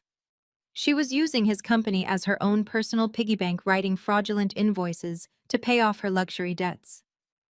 She is committing federal wire fraud, I stated, the reality settling heavily over the boardroom. She is actively embezzling hundreds of thousands of dollars across state lines. David nodded, his image reappearing on the monitor. Exactly. And Reginald's accountants are going to notice the massive cash deficit by the end of the fiscal quarter. When they do, the federal authorities will be immediately notified. Yvette is staring down the barrel of a 10 to 20-year federal prison sentence for grand larceny and wire fraud. I let out a slow, sharp breath. The $45 million trust. That is her life raft, Marcus said, his voice low and dangerous. She does not just want a new pool house or a shopping spree. She needs a massive, unregulated cash settlement from your grandfather's estate to quietly repay the money she stole from Reginald's company before the auditors find out. She needs your inheritance to cover up a felony. This entire lawsuit, this coordinated media leak, this sudden aggressive attack on my character, it was all a desperate, frantic scramble by 2 drowning people. Preston needed my money to pay off his furious institutional investors and avoid a federal indictment. Yvette needed my money to replace her embezzled funds and avoid a federal prison cell. They had teamed up, manipulating my weak father and my jealous sister, using them as human shields to launch a hostile takeover of Black generational wealth. They had rushed the PR leak, hoping I would panic and settle quietly to save my beauty brand's reputation. They thought the threat of public humiliation would force me to sign away my legacy.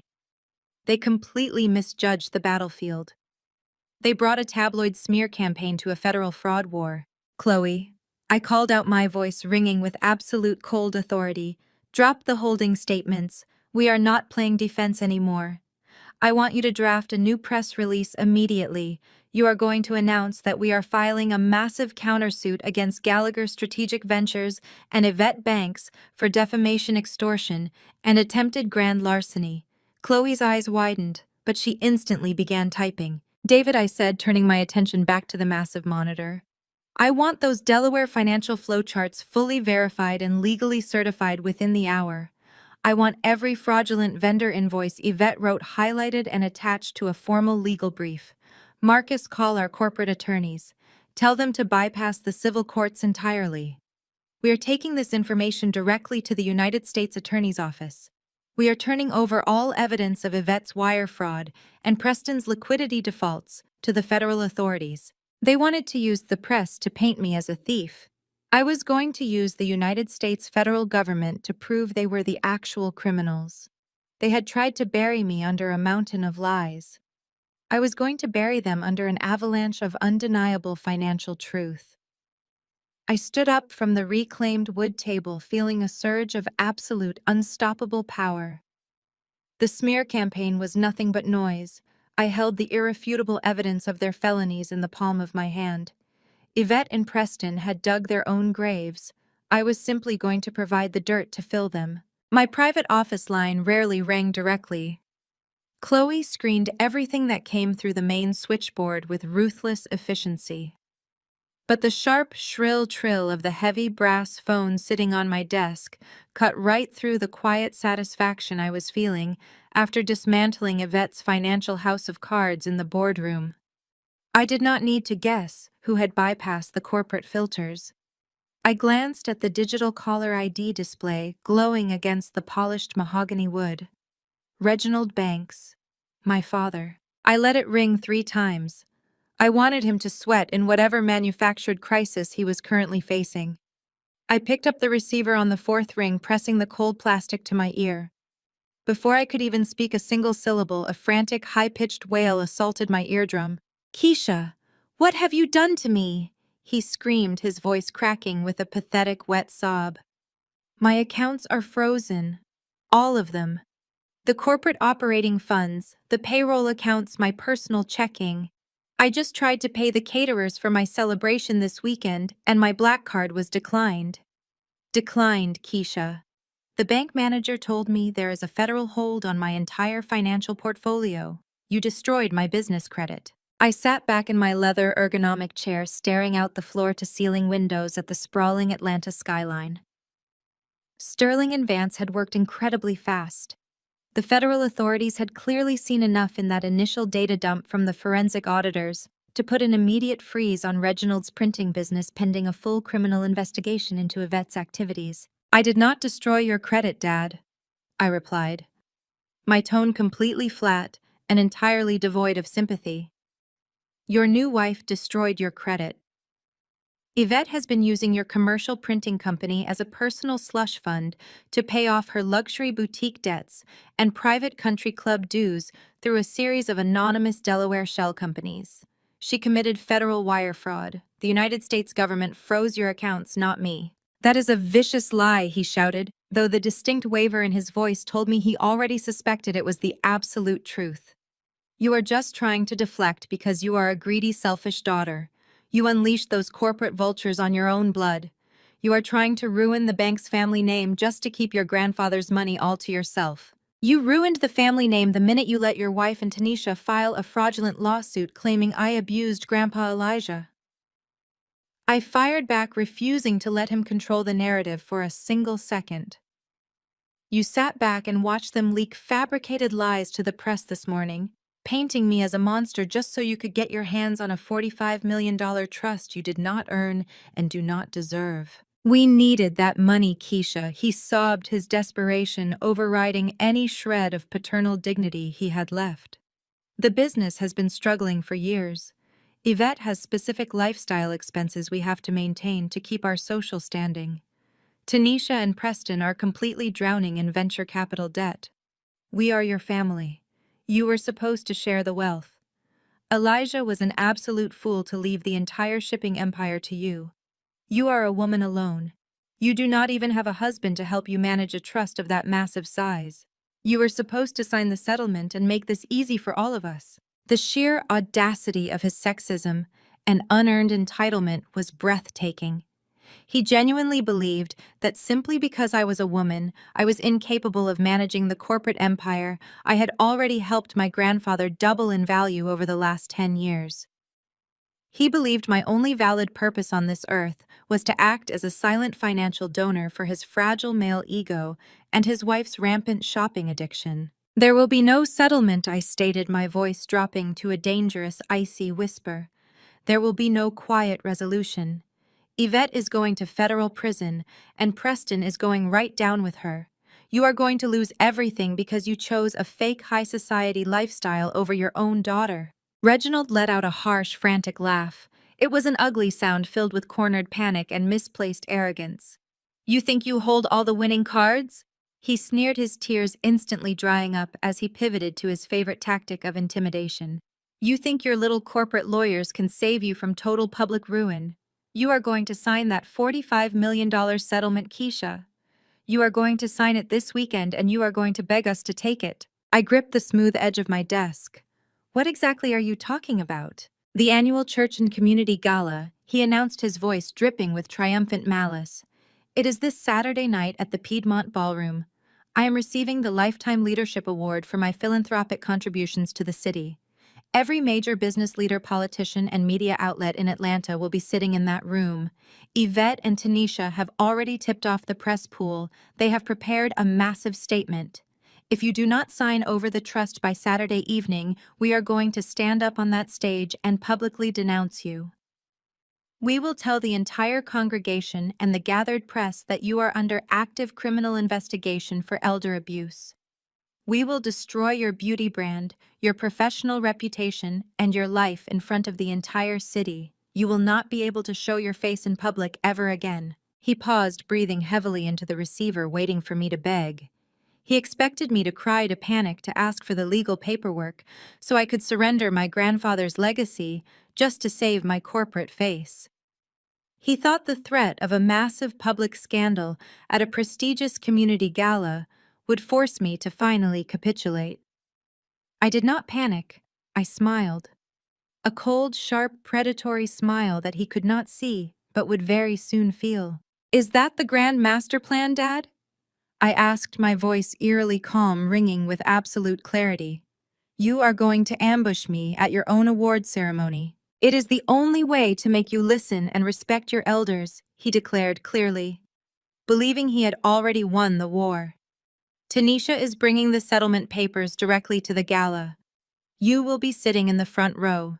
You will sign them quietly before I take the stage, or we will end your career right there on the microphone.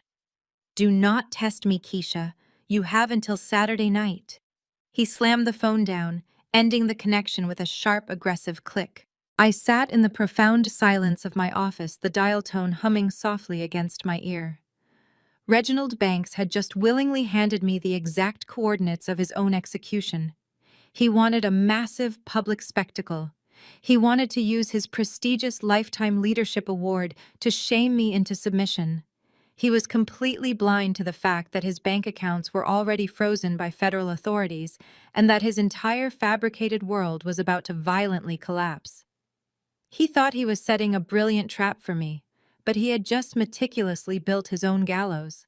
I placed the receiver back onto the base with quiet precision. I pressed the intercom button on my console. Chloe, get Marcus and get back in here immediately. Within 60 seconds, both of them were standing inside my office. Marcus took one look at my face and crossed his arms over his chest. Who died? He asked dryly. No one yet, I replied, standing up and walking around to the front of my desk. But the Banks family is officially committing corporate suicide this Saturday night. My father just called in a panic. His accounts are completely frozen thanks to David's forensic strike. But instead of surrendering, he is doubling down on his delusion. He and Yvette are planning to publicly ambush me at the annual church and community gala. They are going to use the press pool at the event to announce their fabricated elder abuse claims, unless I sign the $45 million settlement right there at the dinner table. Chloe gasped, her hand flying to her mouth in shock. Keisha, that gala is massive.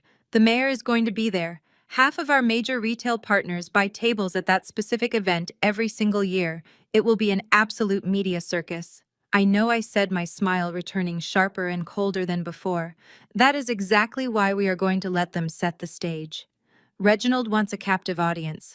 I am going to make sure he gets the performance of a lifetime. I turned to Marcus, my eyes locked onto his demanding absolute execution. I need you to call David Sterling back right now. I do not care how much overtime it costs, or how many analysts he has to pull off other accounts. I want the final verified forensic audit report, completed, printed, and legally bound, by Friday afternoon. I want the federal indictments for Yvette's wire fraud and Preston's financial crimes fast-tracked through the U.S. Attorney's Office. Marcus uncrossed his arms, a slow, terrifying grin spreading across his face as he realized exactly what I was planning. You want to serve them at the gala. I do not just want to serve them, I stated, walking toward the massive glass window looking down at the bustling city I had conquered on my own terms. I want to ruin them. I want our corporate legal team to finalize all the counter filings for defamation, extortion, and grand larceny. Have our crisis PR firm draft a comprehensive press release detailing the exact nature of Yvette's shell companies and Reginald's frozen accounts. Chloe rapidly took notes, her stylus tapping furiously against her tablet screen. Do we release the statement to the blogs before the gala starts? She asked, looking up for confirmation. No, I commanded, turning back to face them with absolute finality. We release it to the press pool the exact second my father takes the stage to accept his Lifetime Leadership Award. We are going to put on our best evening gowns, walk into that ballroom, and sit directly in the front row. They think they are setting a brilliant trap to force my hand and steal my grandfather's money. But we are going to lock the doors behind them and burn their entire fake legacy to the ground. Get it done. The grand ballroom of the Hyatt Regency was a sea of crystal chandeliers and black tie opulence. The annual church and community gala was the absolute crown jewel of Atlanta's black elite social calendar. Mayors, senators, megachurch pastors, and corporate titans mingled over champagne and passed hors d'oeuvres. The room was thick with the scent of expensive perfume and the heavy hum of networking. I stepped out of my chauffeured black SUV and onto the red carpet, wearing a custom emerald green silk gown that fit like liquid armor. Marcus stepped out beside me, looking immaculate in a tailored midnight blue tuxedo. Chloe flanked my right, holding a sleek black leather portfolio tightly against her side instead of a clutch. As we walked through the grand double doors, the entire ballroom seemed to hold its collective breath. The PR leak had done its exact job. The whispers started immediately spreading through the crowd like a lit match dropped on dry grass. I watched heads turn and eyes dart in my direction. I could feel the heavy stares of the church board members and the local politicians assessing me, dissecting the elder abuse rumors Tanisha had paid the tabloids to circulate that morning. They were looking for a crack in my armor. They were waiting to see if the rogue heiress would crumble under the weight of public scandal. I did not break a single drop of sweat. I kept my spine straight, my chin parallel to the floor, and my expression completely unbothered. Let them whisper. I navigated the crowded room with deliberate, measured steps. I guided my team directly toward the front of the massive ballroom, where the VIP head table sat elevated on a tiered platform. There they were, the architects of my attempted destruction. Reginald was holding court in a velvet dinner jacket, looking every bit the esteemed patriarch, waiting to receive his prestigious Lifetime Leadership Award. Yvette sat beside him, draped in heavy diamond jewelry that was undoubtedly paid for by the stolen funds from his commercial printing business. She was smiling for the event photographers, completely oblivious to the fact that my forensic auditors had already mapped out every single one of her anonymous Delaware shell companies. Tanisha and Preston were huddled close together, nursing cocktails and wearing matching expressions of arrogant anticipation. Preston looked slightly pale, his eyes darting around the room, likely terrified that his furious venture capital investors might crash the gala to demand their money back. Attorney Cross, their high-priced attack dog, sat at the end of the long table nursing a scotch and reviewing a stack of legal documents. Yvette spotted me first. Her eyes widened for a fraction of a second, genuinely shocked that I had actually shown up after the digital massacre my reputation had endured all day. But that surprise quickly morphed into a vicious, triumphant sneer. She tapped Reginald on the shoulder and pointed a perfectly manicured finger in my direction. The entire VIP table turned to look at me. Tanisha actually laughed, leaning over to whisper something in Preston's ear. They thought my presence was an act of absolute surrender. They thought I had walked into the lion's den to quietly sign away Grandpa Elijah's $45 million shipping empire, simply to save my face in front of Atlanta's high society. Yvette leaned across the white tablecloth and caught Attorney Cross's attention. She gave him a sharp, definitive nod. It was the signal to execute their ambush. Attorney Cross stood up, smoothing the lapels of his expensive suit jacket. He did not approach me discreetly. He did not ask for a private word in the hallway. He walked down the carpeted stairs from the VIP platform and positioned himself directly in the center of the main walkway, intercepting me just as the mayor and several prominent city council members turned to watch. He wanted a public spectacle. He wanted to weaponize the audience to force my compliance. Keisha Gallagher, he announced, his voice booming unnaturally loud to ensure maximum visibility across the silent tables. He pulled a thick stack of legal documents from his inside jacket pocket, holding them up like a trophy. I have been instructed by your family to present you with a formal legal injunction. Given the severe and highly publicized allegations regarding your manipulation of Elijah Gallagher's estate, we are giving you one final opportunity to sign this immediate settlement. The surrounding crowd went dead silent. The string quartet playing in the corner of the room suddenly seemed deafening. People stopped chewing their food. Waiters froze in place holding trays of champagne. Cross stepped closer, thrusting the legal papers directly toward my chest. If you refuse to sign these documents transferring executive control of the trust back to your father, we will file an emergency petition with the probate court on Monday morning to have you legally removed for elder abuse, he declared, making sure his voice projected to the back row of the ballroom. We will also be forced to discuss these disturbing allegations openly during tonight's award presentation. Save yourself the humiliation, Keisha. Sign the papers, relinquish control of the assets, and step down. I looked down at the documents in his hand and then up into his smug, perfectly polished face. I did not reach for the pen he was offering. I did not shrink away from the hundreds of eyes currently burning into my back. I stood my ground, the emerald silk of my gown catching the light from the chandeliers. Marcus stepped forward slightly, his presence a silent, imposing threat, but I held up a single hand to stop him. I did not need my CEO to fight this battle. I looked past Attorney Cross and locked eyes directly with Yvette, who was watching the scene from the elevated VIP table with a look of pure, predatory joy. She owed hundreds of thousands of dollars to luxury boutiques and private clubs. She had married Reginald, thinking he was a multimillionaire, only to realize his pockets were terrifyingly shallow.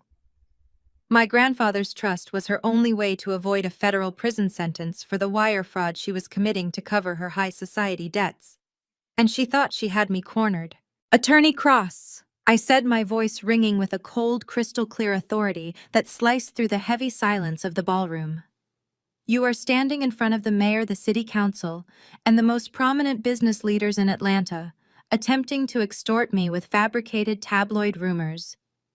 You are acting as a legal representative for a venture capital firm that is currently facing massive liquidity defaults and a woman who is actively embezzling funds across state lines. Attorney Cross blinked, his confident smile faltering for a fraction of a second. I beg your pardon, he stammered, lowering the paperwork slightly.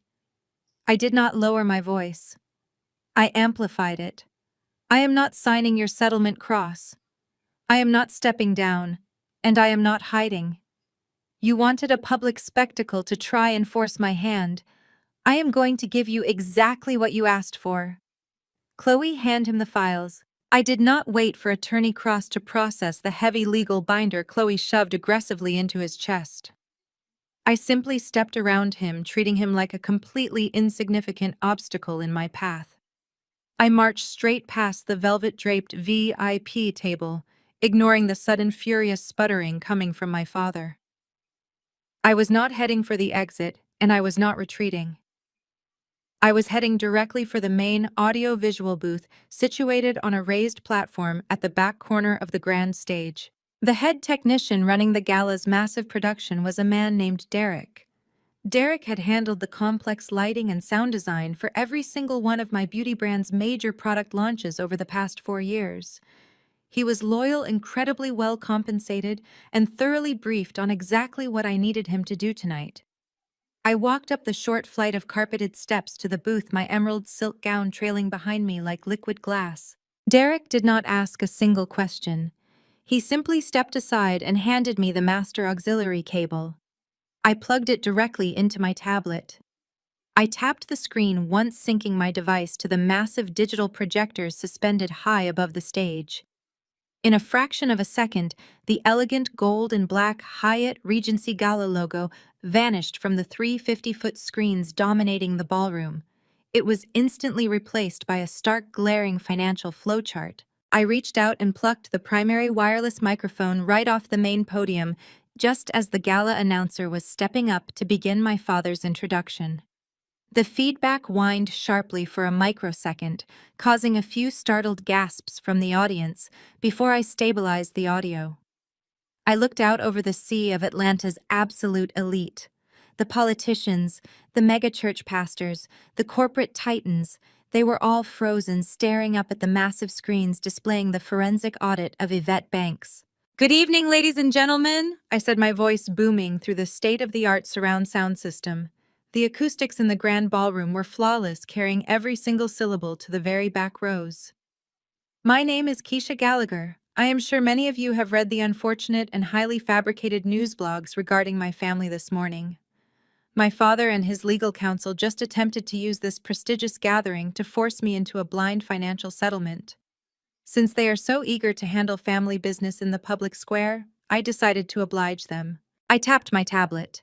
The screen zoomed in on a cluster of red boxes mapping out 3 specific anonymous corporate entities. "I direct your attention to the screens behind me." I continued pacing slowly across the center of the stage. "What you are looking at is a certified forensic financial audit of Banks Commercial Printing, my father's company. As you can see, over the last 14 months, the company has been bleeding capital. But it has not been losing money to market forces or poor management. It has been hemorrhaging cash into 3 specific shell companies registered in the state of Delaware." I paused, letting the weight of the words settle over the silent room. Yvette Banks was suddenly sitting bolt upright in her chair at the VIP table. The smug, victorious smirk had completely melted off her face, replaced by a mask of sheer, unadulterated terror. Her heavily jeweled hands were gripping the edge of the tablecloth so tightly her knuckles were white. "These Delaware shell companies provide absolutely zero tangible services to the printing business," I announced, my voice echoing with lethal precision. "They exist for one sole purpose: to siphon unregulated cash to a single primary beneficiary." I pressed a button on the tablet, and the screen highlighted the ownership documents of the LLCs, revealing Yvette's name in massive bold text. "Yvette Banks has actively embezzled $800,000 from her husband's operating accounts," I stated, projecting the exact wire transfer logs for the entire ballroom to see. "She did not steal this money to invest in real estate or secure a nest egg. She stole it to pay off hundreds of thousands of dollars in pre-existing debt to luxury boutiques in Buckhead, exclusive country clubs, and private social organizations. She married a man she assumed was wealthy, realized his pockets were shallow, and decided to systematically drain his company dry to fund a fake high society lifestyle." "Turn it off!" Yvette shrieked, jumping to her feet and knocking her crystal champagne flute onto the floor. The glass shattered, but the sound barely registered over the rising, chaotic murmurs of the crowd. "Turn the screens off right now. Security, stop her." She waved frantically at the event staff lining the walls, but the security guards did not move an inch. They were under strict instructions from the hotel management not to intervene in domestic civil disputes unless there was physical violence. They simply stood by and watched the absolute destruction of a socialite in real time. My father was staring at the screens, his mouth hanging slightly open. He looked completely broken, paralyzed by the undeniable proof of his wife's massive financial betrayal. The man who had been ready to publicly humiliate me 10 minutes ago was now visibly shrinking in his velvet dinner jacket. This lawsuit regarding my grandfather's estate is not about elder abuse, I told the crowd, my gaze sweeping across the shocked faces of the church board members. It is a desperate extortion attempt designed to secure a $45 million payout.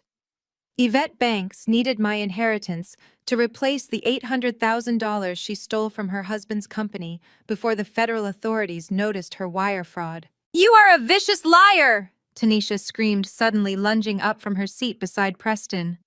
She pointed a trembling finger at me from the VIP table, her face twisted in defensive rage. "You are just trying to deflect because you got caught stealing Grandpa Elijah's money. You fabricated those documents. Yvette would never do that, and Preston's lawyers are going to sue you for everything you own. You are just jealous of my husband and his success." I stopped pacing and looked down at my sister. The sheer delusion required to stand up and defend the woman destroying our father's business was staggering. But Tanisha was always entirely focused on protecting her own superficial image and the illusion of her perfect marriage.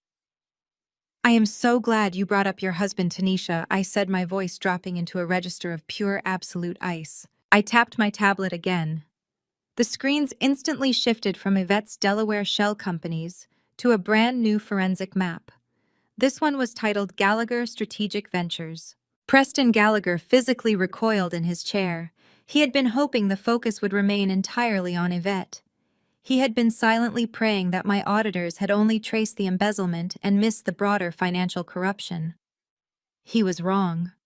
The blood completely drained from his face, leaving him looking sickly and hollow. "Let us look at layer 2 of this family conspiracy," I announced, gesturing to the new data on the massive displays. Preston Gallagher operates a venture capital firm, or rather, he operates a sinking ship. He is currently facing massive liquidity defaults.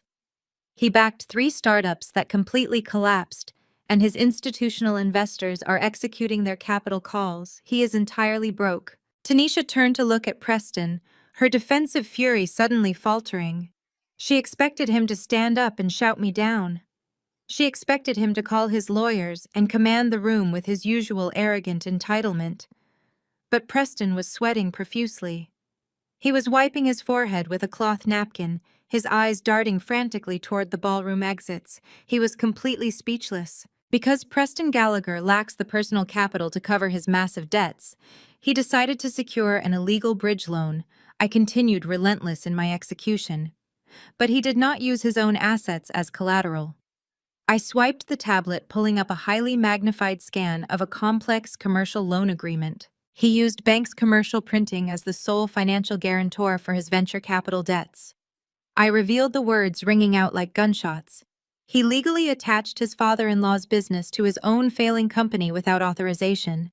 And to push the paperwork through the bank, Preston Gallagher intentionally and deliberately forged Reginald Bank's signature on the primary collateral documents. The gasp that ripped through the ballroom was collective and deafening.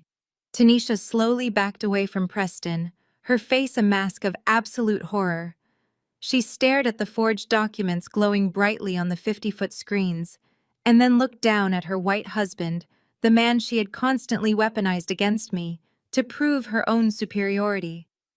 The man she claimed was a financial genius. The saviors of the bank's family legacy were officially exposed as nothing but desperate financial parasites. Preston tried to stand up, his knees visibly shaking. He opened his mouth to speak, but only a pathetic, strangled sound came out. The pristine, powerful image he had cultivated in Atlanta's business community was instantly incinerated.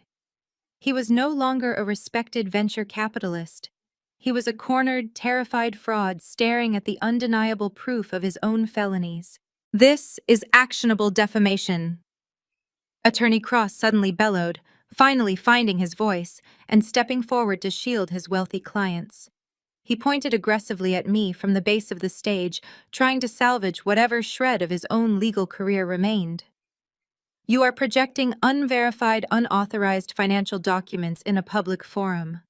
I will personally see you ruined for this, Keisha. I will have you stripped of your corporate standing and buried in civil litigation for the rest of your natural life. I looked down at the corrupt lawyer, feeling a wave of pure, profound satisfaction. He was the final piece of the puzzle. He was the legal attack dog who had happily facilitated their extortion attempt, thinking he could bully a young black female CEO into submission. I would not speak so quickly about unverified evidence, Mr. Cross, I replied, my tone dangerously quiet. Especially when you are the one leaving a digital footprint. I tapped my tablet for the final time. The screens did not change to a new financial document. Instead, a simple audio waveform appeared on the displays. It was a digital rendering of a crystal-clear security recording. When you and Yvette decided to visit my private loft to deliver your initial threats, you failed to realize that my entire residence is equipped with high-definition security surveillance, I informed the silent, horrified crowd, including the private foyer where you held your little strategic huddle before knocking on my door. I hit play. The audio echoed perfectly through the massive ballroom speakers, cutting through the tension like a razor blade. Yvette's voice filled the room, sharp and calculating. We just need to squeeze her. Elijah's mind was fine, but the blogs will eat up the dementia angle. It will ruin her brand. It will force a settlement. Attorney Cross's voice immediately followed, slick and confident. We file the injunction publicly. She pays the $45 million to make it go away, and no one looks too closely at Reginald's business accounts. It is a clean sweep. The audio file clicked off, plunging the ballroom into a state of absolute stunned paralysis. The recording was the final lethal hammer blow. It was undeniable, irrefutable proof that the elder abuse lawsuit was a complete malicious fabrication designed solely to extort me for a quick cash settlement. They had confessed their entire criminal conspiracy on my own front porch. The grand ballroom of the Hyatt Regency erupted into absolute chaos. The low murmurs instantly transformed into a roar of shock, outrage, and rapid-fire conversations. The elite crowd recoiled from the VIP table, as if Yvette and Preston were highly contagious. The mega-church pastor, a towering man with immense influence in the community, immediately marched away from his table and climbed the steps to the secondary podium, grabbing the backup microphone. Order, he commanded, his deep voice echoing over the frantic crowd. We will have order in this room. The pastor turned his fierce, unwavering glare directly onto my father, who was now weeping silently into his hands at the head table. Reginald Banks, in light of this undeniable evidence of profound moral and financial corruption, the board has decided to immediately rescind your Lifetime Leadership Award. You have brought disgrace upon this community. Yvette did not wait to hear the rest of the pastor's condemnation. She scrambled out of her chair, grabbing her expensive designer purse and practically tripping over the hem of her gown. She shoved past Tanisha, who was still frozen in shock, staring at Preston. Yvette was making a desperate, frantic dash for the side exit, trying to escape the room before the reality of her situation fully materialized. She did not make it. The heavy oak double doors at the back of the ballroom suddenly swung open with a loud, definitive crash. A team of stern-faced men and women wearing dark windbreakers with federal badges clipped to their belts stepped into the room. They were the local financial fraud investigators, tipped off precisely on time by Marcus and my legal team. They moved through the crowd with absolute focused authority, heading straight for the VIP table. I stood on the stage, holding the microphone, looking out over the utter destruction of the people who had tried to break me. The press pool was frantically snapping photographs, their camera flashes illuminating Yvette's terrified face as the investigators intercepted her near the exit. Preston was slumping into his chair, his head in his hands as two agents flanked him, requesting he stand up and place his hands behind his back. I had not just survived their ambush, I had completely redefined the rules of engagement. I handed the microphone back to Derek and walked calmly down the steps of the stage, my emerald gown flowing flawlessly behind me. I joined Marcus and Chloe, who were waiting near the exit, their faces reflecting the same cold satisfaction that settled deep in my chest. The war was officially over, and I had left absolutely no survivors. The Monday morning sun poured through the floor-to-ceiling glass of my corner office, casting long, sharp shadows across the polished mahogany. The air conditioning hummed a low, steady rhythm. I stood at my espresso machine pouring a perfect double shot of dark roast. The weekend had been a masterclass in absolute destruction, and the corporate fallout was currently raining down on Atlanta like volcanic ash. Chloe marched into my office, her tablet practically glowing with fresh data. She did not even bother to sit down. She paced the length of the room reading the morning financial briefs with a bright, unapologetic smile. "The execution was flawless," she announced, tapping her screen. "Preston Gallagher is officially financially deceased. The venture capital investors did not even wait for the sun to rise on Sunday. The second the footage from the gala hit the digital blogs, his institutional backers triggered emergency extraction clauses. They pulled every single cent of their capital and filed immediate injunctions to freeze his remaining corporate assets." I took a slow sip of my espresso, letting the bitter, rich flavor settle on my tongue. "And his licenses?" "Revoked." Chloe confirmed, her smile widening. "The State Financial Regulatory Board moved faster than I have ever seen. Preston's broker licenses and his corporate trading privileges were suspended indefinitely pending the federal investigation. He cannot legally trade a single dime. Gallagher Strategic Ventures is filing for Chapter 11 bankruptcy by noon today. He is completely liquidated." I walked back to my desk and set the porcelain cup down. Preston had built his entire identity on the illusion of financial supremacy. He had walked into my grandfather's house and looked down his nose at our generational wealth, believing his tailored suits and venture capital buzzwords made him untouchable. He had weaponized his privilege to try and steal what my family had built. Now he was a disgraced bankrupt felon, waiting for a federal indictment. "And Yvette?" I asked, taking my seat. "Currently out on a $500,000 bail," Chloe replied, swiping to a new document. "But she is restricted to state lines and forced to wear a GPS monitor. The federal prosecutors are not offering a plea deal.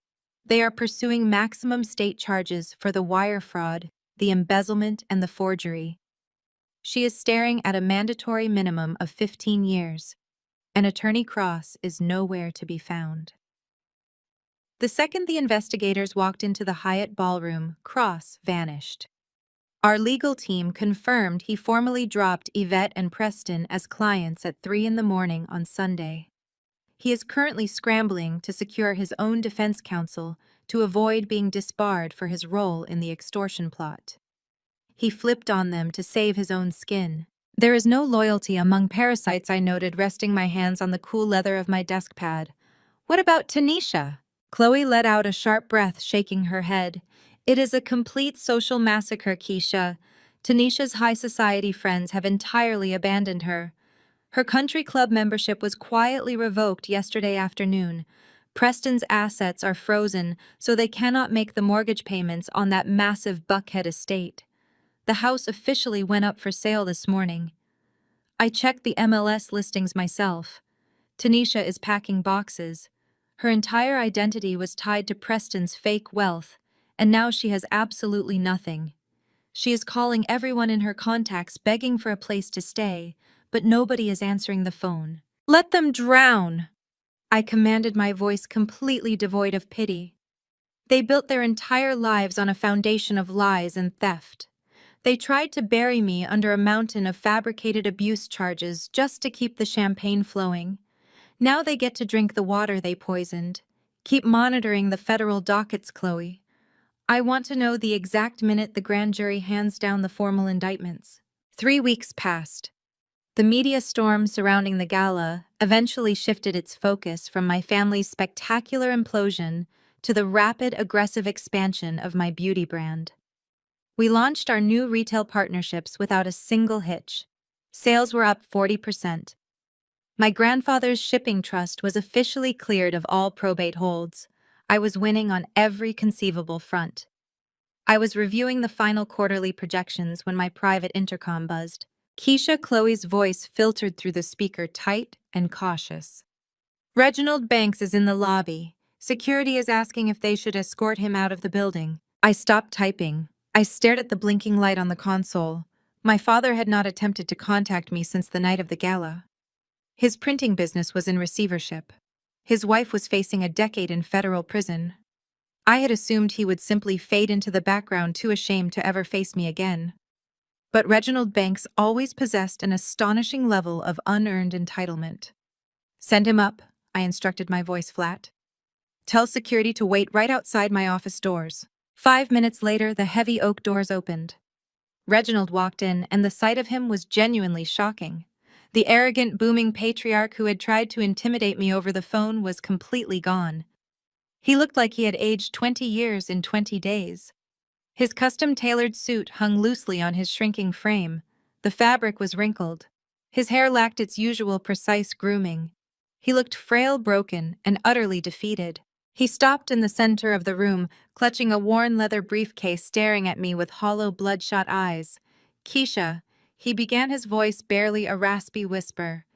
"Thank you for seeing me." I did not offer him a seat. I did not offer him a drink. I sat behind my desk, hands folded, waiting. "Why are you here, Reginald?" He flinched at the use of his first name. He took a hesitant step forward, his hands trembling slightly. "I need your help. The business is gone, Keisha. The bank initiated foreclosure proceedings on the commercial printing presses this morning. Yvette's lawyers have drained whatever personal savings I had left, just to keep her out of a federal holding cell before the trial. I am losing the house. I am losing everything." He swallowed hard, tears pooling in the corners of his eyes. "You have the $45 million trust now. It is fully in your control. I am your father, Keisha. We are flesh and blood. I am asking you, I am begging you for a bailout, just enough to clear the commercial debt and keep the printing business afloat. Family loyalty has to mean something." I looked at the man who had helped create me. I felt absolutely nothing. No anger, no sorrow, no sympathy. Just a profound, permanent emptiness where a daughter's love used to reside. Family loyalty. I repeated the words, tasting like ash. "You want to talk to me about family loyalty? Where was your family loyalty when you sat back and let Yvette and Tanisha drag Grandpa Elijah's name through the mud?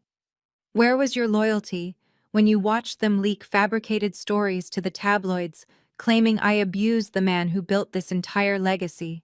"Keisha." "I did not know the full extent of what they were doing," he pleaded, taking another step forward. "I was desperate. Yvette told me the settlement would save us." "You knew exactly what they were doing?" I fired back, my voice rising, cutting through the quiet office like a whip. "You knew they were lying. You knew Yvette was stealing from your own company to fund her shopping addiction, and you looked the other way because you liked the shiny, expensive lifestyle she paraded around.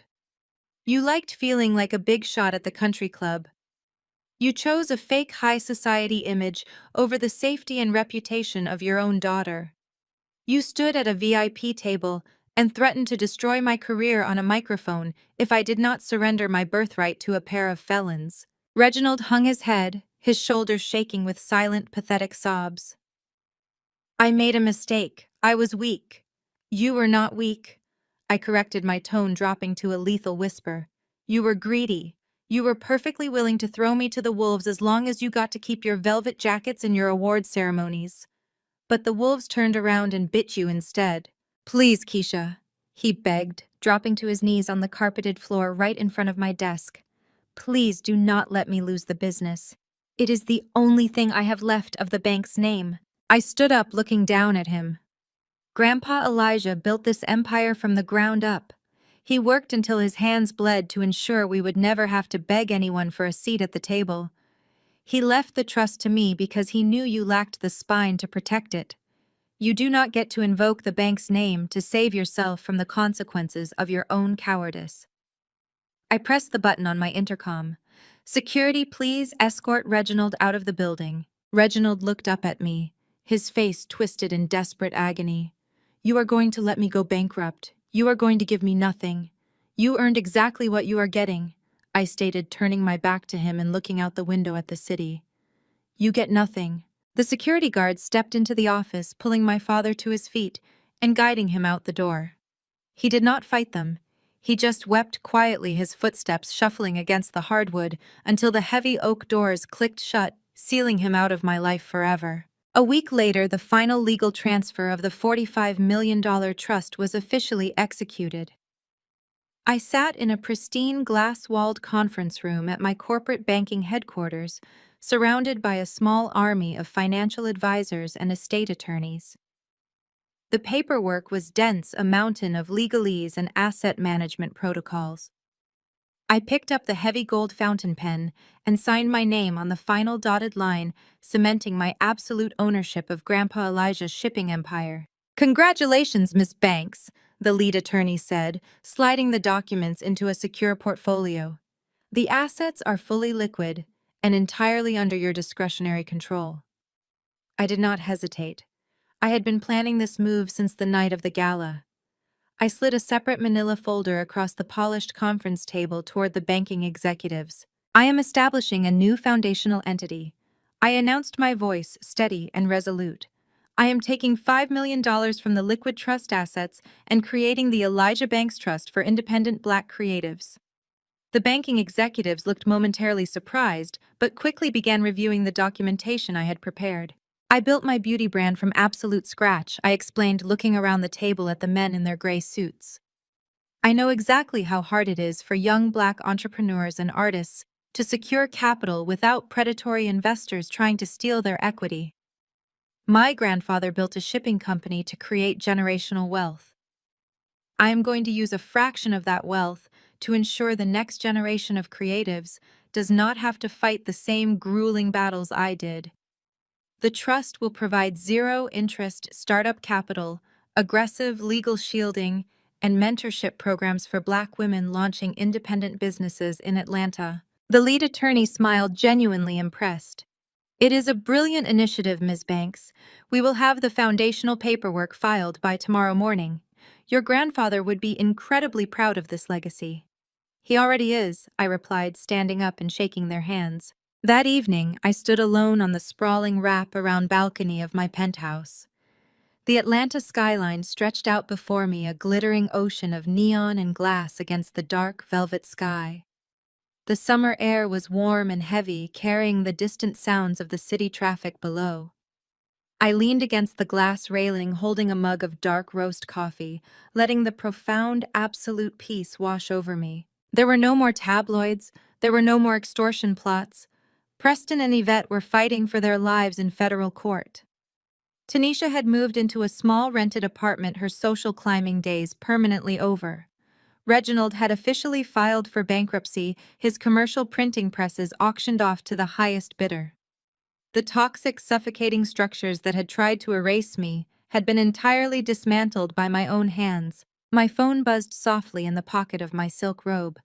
I pulled it out, glancing at the glowing screen. It was an automated notification from my beauty brand's executive dashboard. The latest midnight product drop had sold out in less than 14 minutes. The profit margins were shattering our previous quarterly records. I took a slow, quiet sip of my coffee, the rich caffeine warming my chest. I looked out over the empire I had built, the city I had conquered, and the future I completely controlled. I had protected my grandfather's name. I had secured my own wealth. I had drawn an ironclad boundary around my peace and enforced it with absolute ruthless precision. I smiled at the glittering skyline, the digital notification glowing brightly in my hand. I was Keisha Banks. I was entirely free, and I was exactly where I belonged. The most profound lesson we can draw from this story is that shared blood does not automatically guarantee loyalty, love, or respect. Sometimes the most toxic environments are the ones we are born into, and the people expected to protect us are the ones causing the deepest harm. True empowerment begins when you stop seeking validation from those committed to misunderstanding you. Reclaiming your narrative means establishing ironclad boundaries and recognizing that walking away from a destructive family is not an act of failure, but an act of profound self-preservation. You are the ultimate architect of your own success. If you have ever had to break free from toxic family expectations to protect your peace, share your journey with us in the comments below.